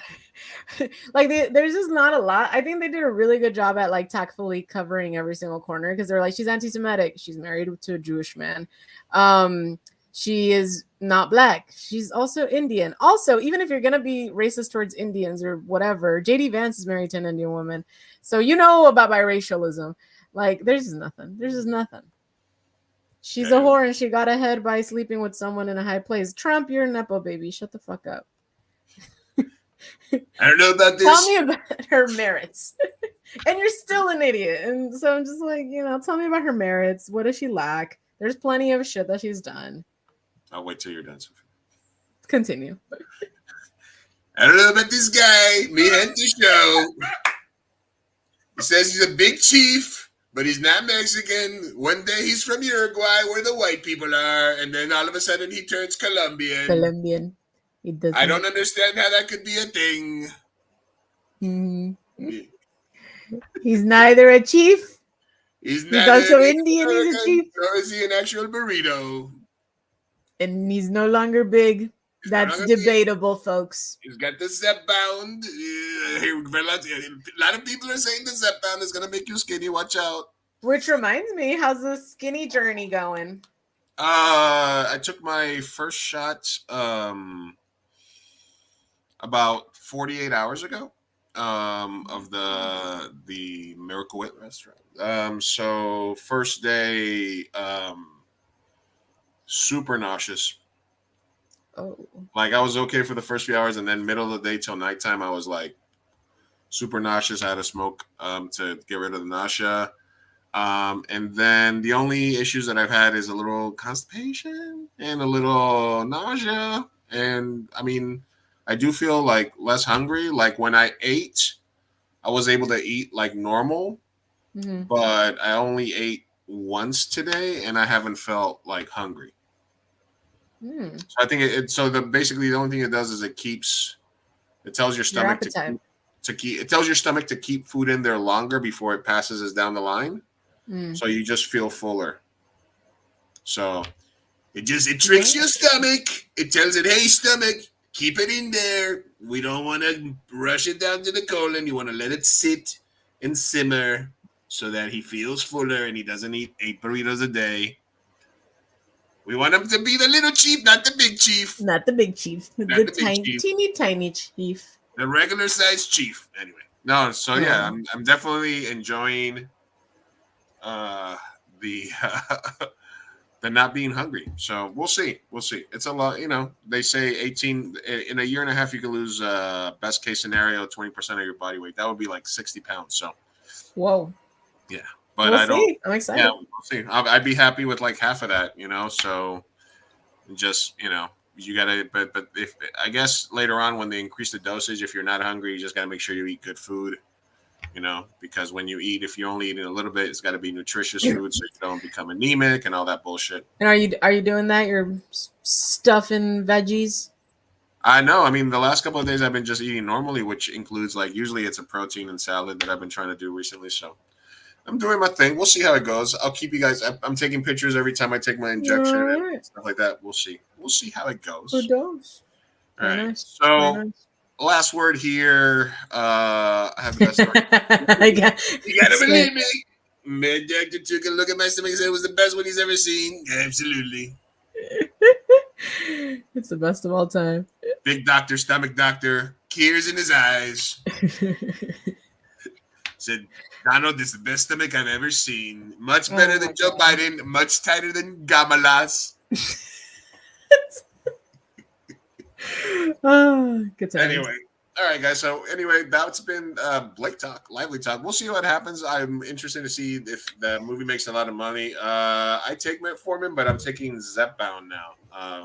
One of the injections. I did my research and I wanted to take Mounjaro, so they gave me that. So metformin, I still take. That's pretty good. That's a good thing. But now this one's more for like full weight loss as opposed to just controlling diabetes. So. We're on it. We're on a hashtag Fat Boy on a diet. We got no Nama's way, but before we do, I want to remind everybody that we appreciate you guys listening to us live. You make sure that you like and subscribe to the channel wherever it is that you're watching us today. Share the stream if you're having a good time. And if you do like to listen to podcasts, make sure you go to Podbean or migenteshow.podbean.com where you can watch and get all our old episodes.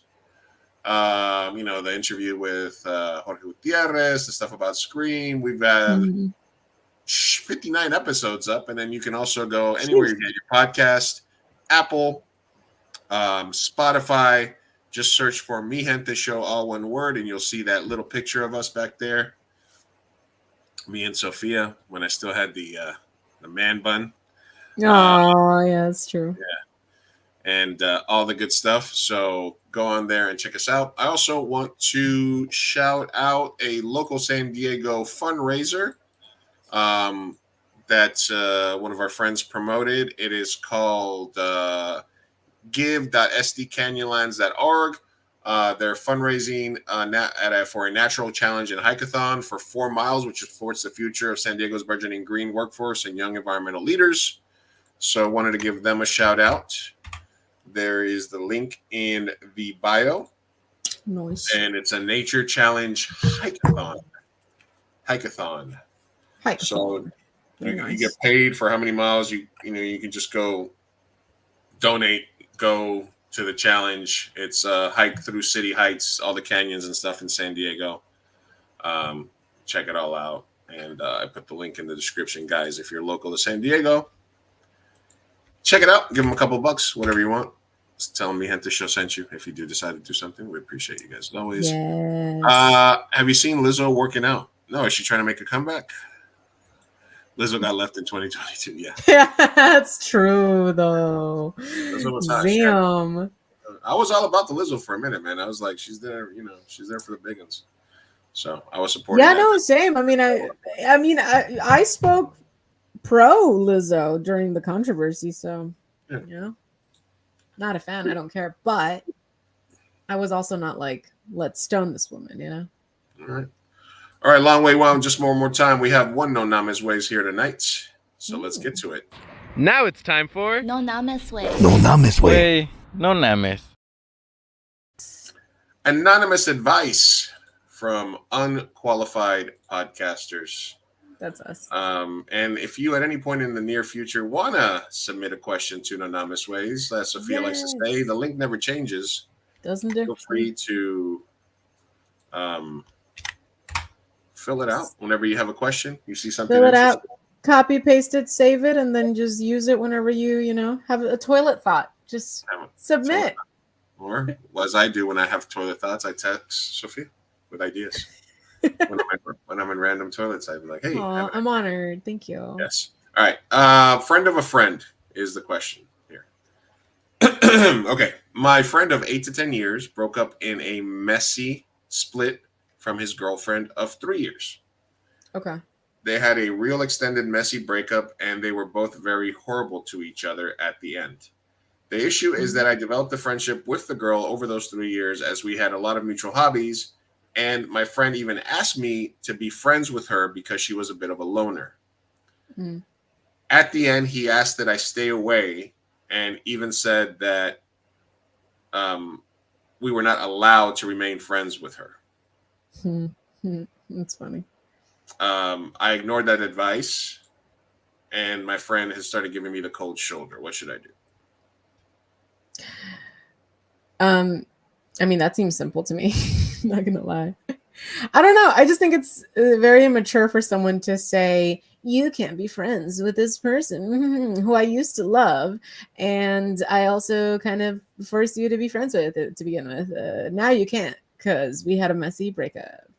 I just think that's so petty and immature and short-sighted and stupid. And I can understand if the breakup was really, really, really bad and abusive, like DV type of shit.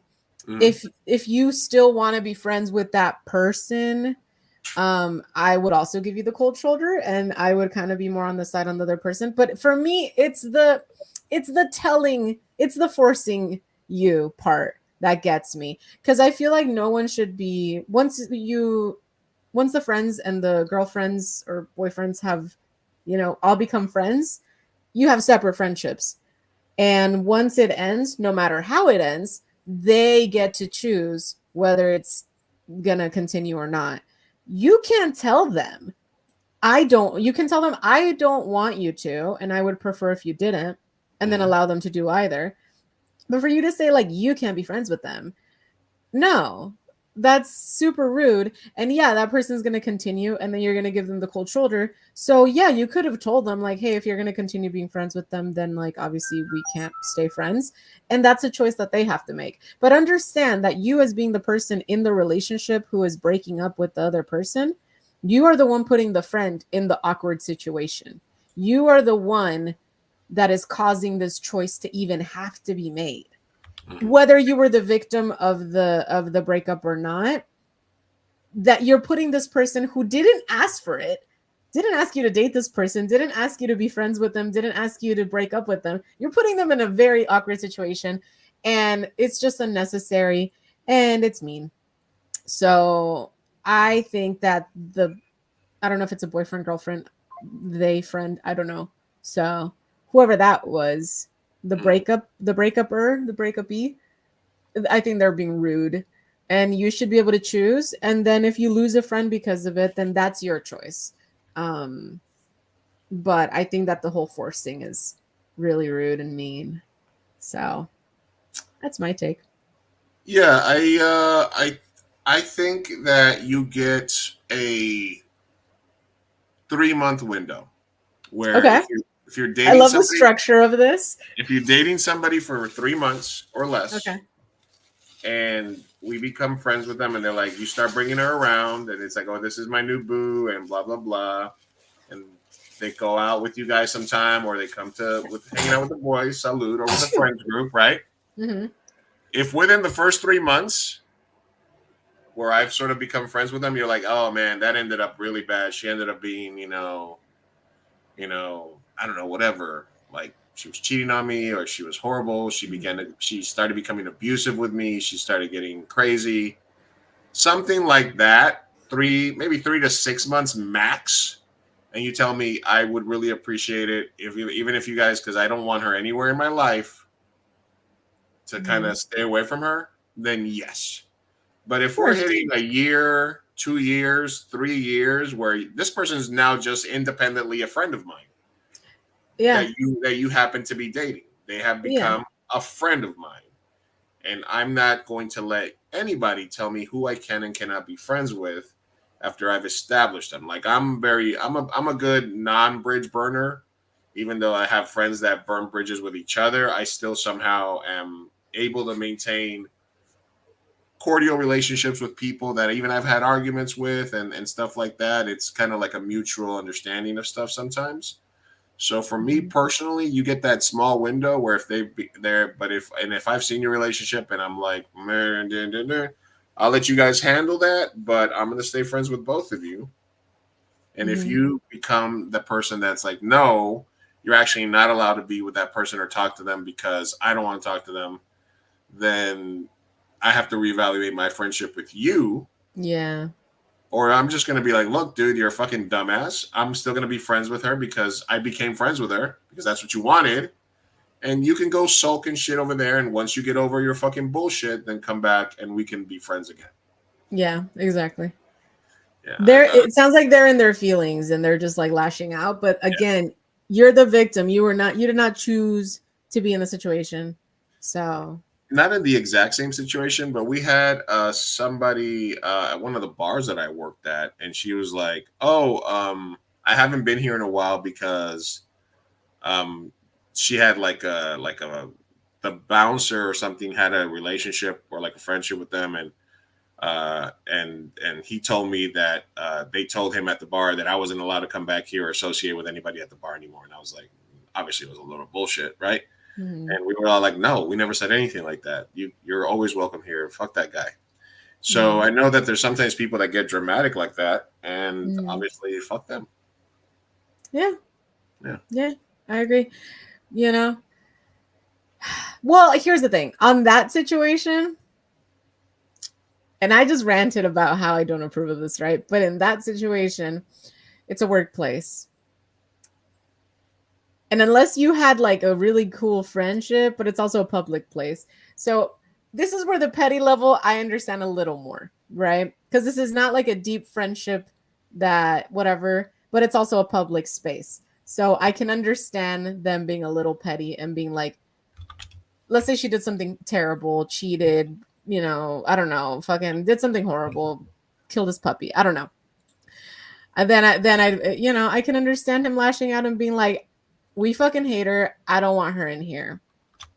I think it's petty, but I don't know. It feels like not the same level of closeness or severity as opposed to like an intimate friendship from a friend that, you know what I mean? It just seems like petty, but I'll accept it. All right. If my coworker's like, yo, Edgar and I, whatever, like he's not allowed in the building, bro. I'm like, yeah, fuck that guy. Cool. Right. I'm not gonna be like, oh my god, like come on in, we missed you. Like no, Right. I don't care enough. I don't care. Yeah, separation of workplaces and locations is different than separation of friends. Friends, yeah. I'm like, if it's an established friend that I love, like no, fuck off.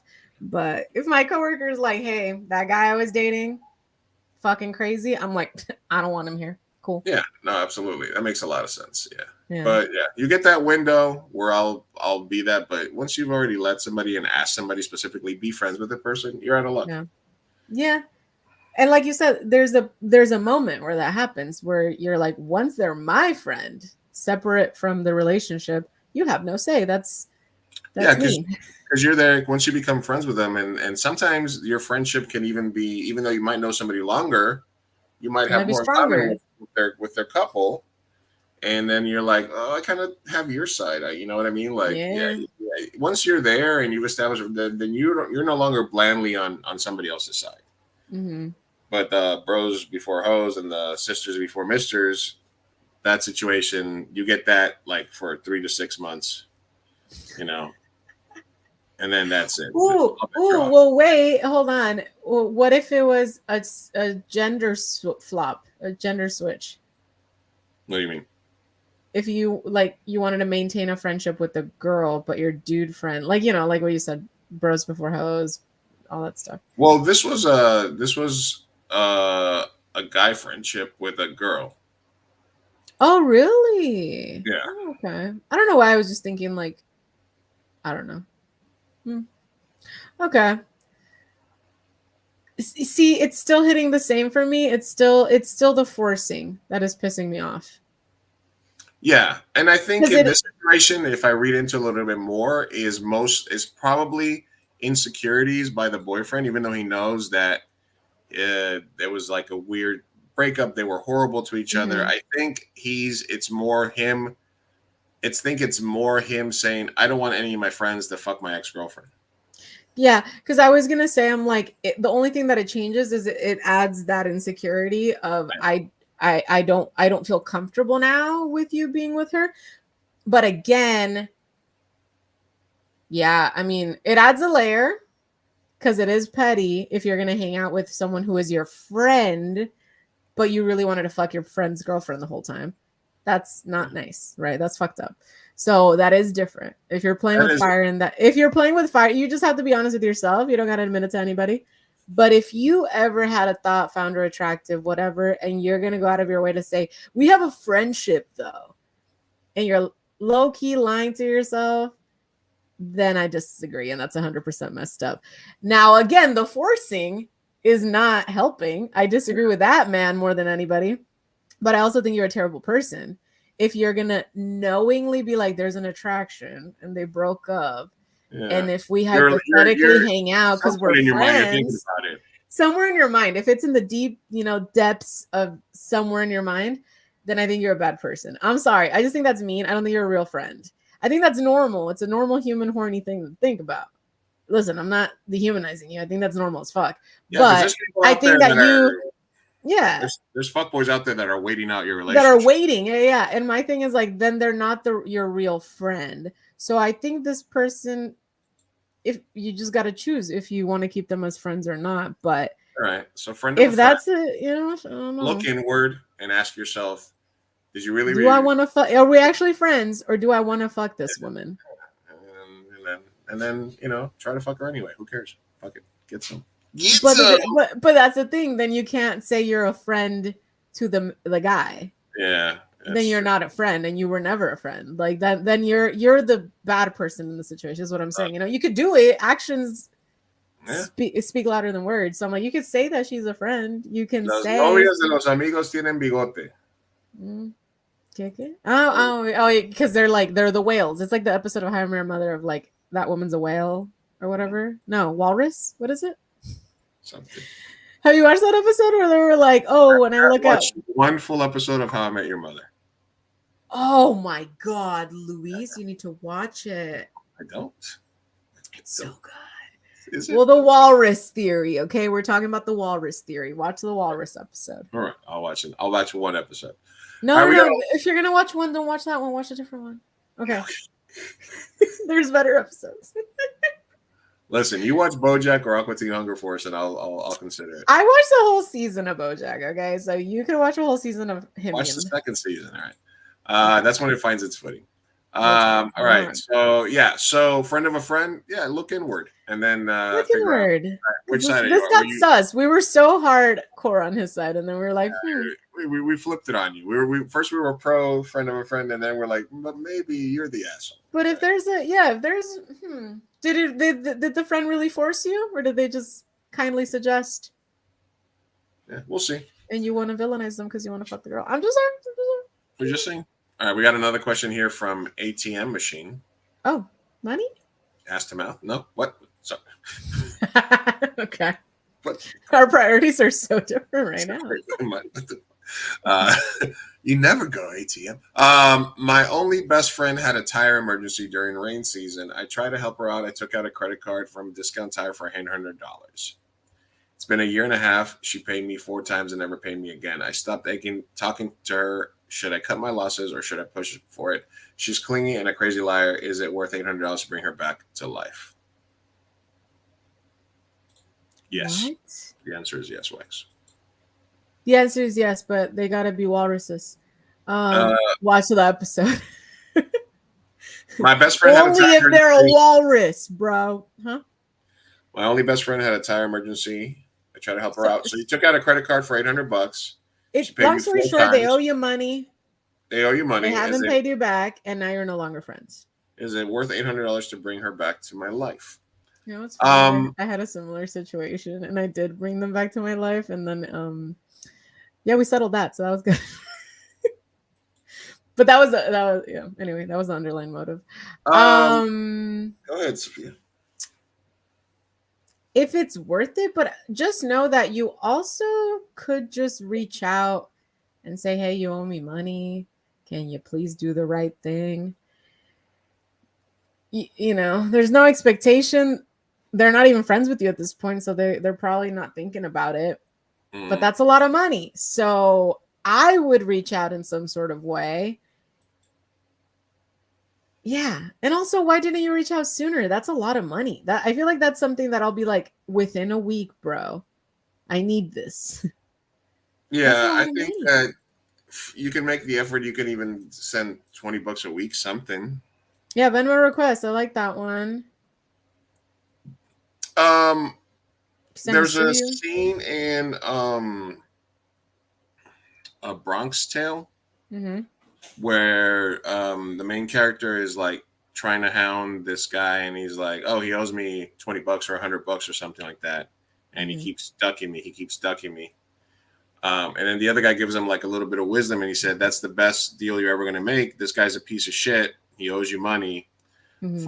For $20, you get him out of your life forever, because anytime you're there, they're never going to come talk to you, and they're never going to ask you for anything because they owe you money." So my thing would be, my only best friend. Like, would an only best friend really do that?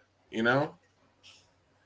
Nah, no, they wouldn't. So Yeah, it's like, you know what I'm saying? Like, you have to evaluate how strong that friendship was, because if it was a really best friend, then it wouldn't be that way, I think. yeah, it's hard because we're talking about the results already. Like, it already happened. So it's If like, it was just a rando, if it was somebody that's an acquaintance, and you're like, "All right, man, I haven't gotten any red flags from you," I'm like, "All right, fuck it. Okay. I'm gonna lend you this money. Just pay me back." Yeah, absolutely, I'll pay you back. It's an emergency. And then you're like, "Fuck, this person turned out to be a piece of shit." Yeah, it's a whole half-ass rant and everything, but at the same time, you might be getting off easy if they are clingy and a crazy liar, as you stated. that's true. You might have to cut your losses at that point. Then you might have to cut your losses. If they come back, because they know if they need you, they might try to scam you again and be like, "Hey, I'm going to pay you back that $800, but they might be like a Nigerian prince situation. It's like, I can get you the $800, but I'm going to need your social security number and the last 4 digits and all this other shit, Yeah, that's true. So I'll meet at the National City. National City in and out. Yeah, are you local? Is it rainy season? What's rainy season? It rains twice in fucking San Diego a year. What are you That's talking a lie now. Okay, not after we had rainy season. And now $800 at fucking Discount Tire. What'd you get? Like 400 tires? It's called Discount Tire. Would you get her all brand new tires? You could have gotten her the used Like tires, next, yeah. and then you would have only been out like $250. Yeah. Yeah. I don't know. Clingy, crazy liar that owes you money. I don't know. The math does check out, I fear. Cut your losses. Yeah, I Especially, agree. Feel lucky I'm so sorry. feel lucky that she gave you 4 payments. Yeah, I agree with Johnny. Actually, sue them in small claims, like Venmo request. If they block you or do something like that, sue them because this is America. Use the justice system. You know, do it. Don't politicize. It'll be a headache, but I'm a petty bitch, and we should do that. Yeah, show them how petty you can be. Yeah, make their life a living hell. All right. Make us Thank you guys proud. for Let us know submitting how it goes. Let us know how it goes. Hopefully, we get a good answer to both of you guys' question. Friend of a friend and ATM machine. Sorry,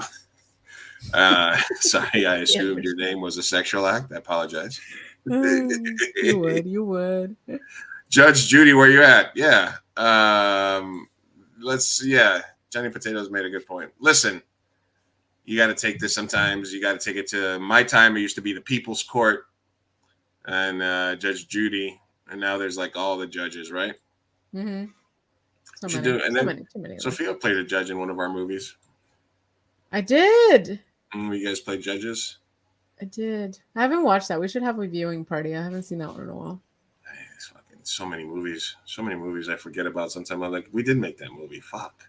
I forgot about it too. Anyway. Anyway. Thank you guys for tuning in today. Yes. Great show, great interaction from the crowd. As always, we love you. Thank you guys for tuning in live. Thank you for supporting. On occasion, follow Instagram. At Me Gente Show. All the good stuff. Thank you guys for hanging out with us today. Let's bring her on the show with Sophia as the judge. Yes. Let's go. Judge Sophie, Judge Eyebrows. Let's do it. Judge Eyebrows is in session. Higgs would love that. Let's do it. Oh, Higgs left, huh? All right. I could be the bailiff, or I could be the prosecuting attorney. Let's do it. One of the things. All right. Hey, I smell a bit. All right. Let's do it. All right, guys. Thank you, guys. We'll see you guys in a couple of weeks. As always, we love you. We'll try better next time. And don't take shit too seriously. Stay out of the comment section. You know how it goes. Peace out.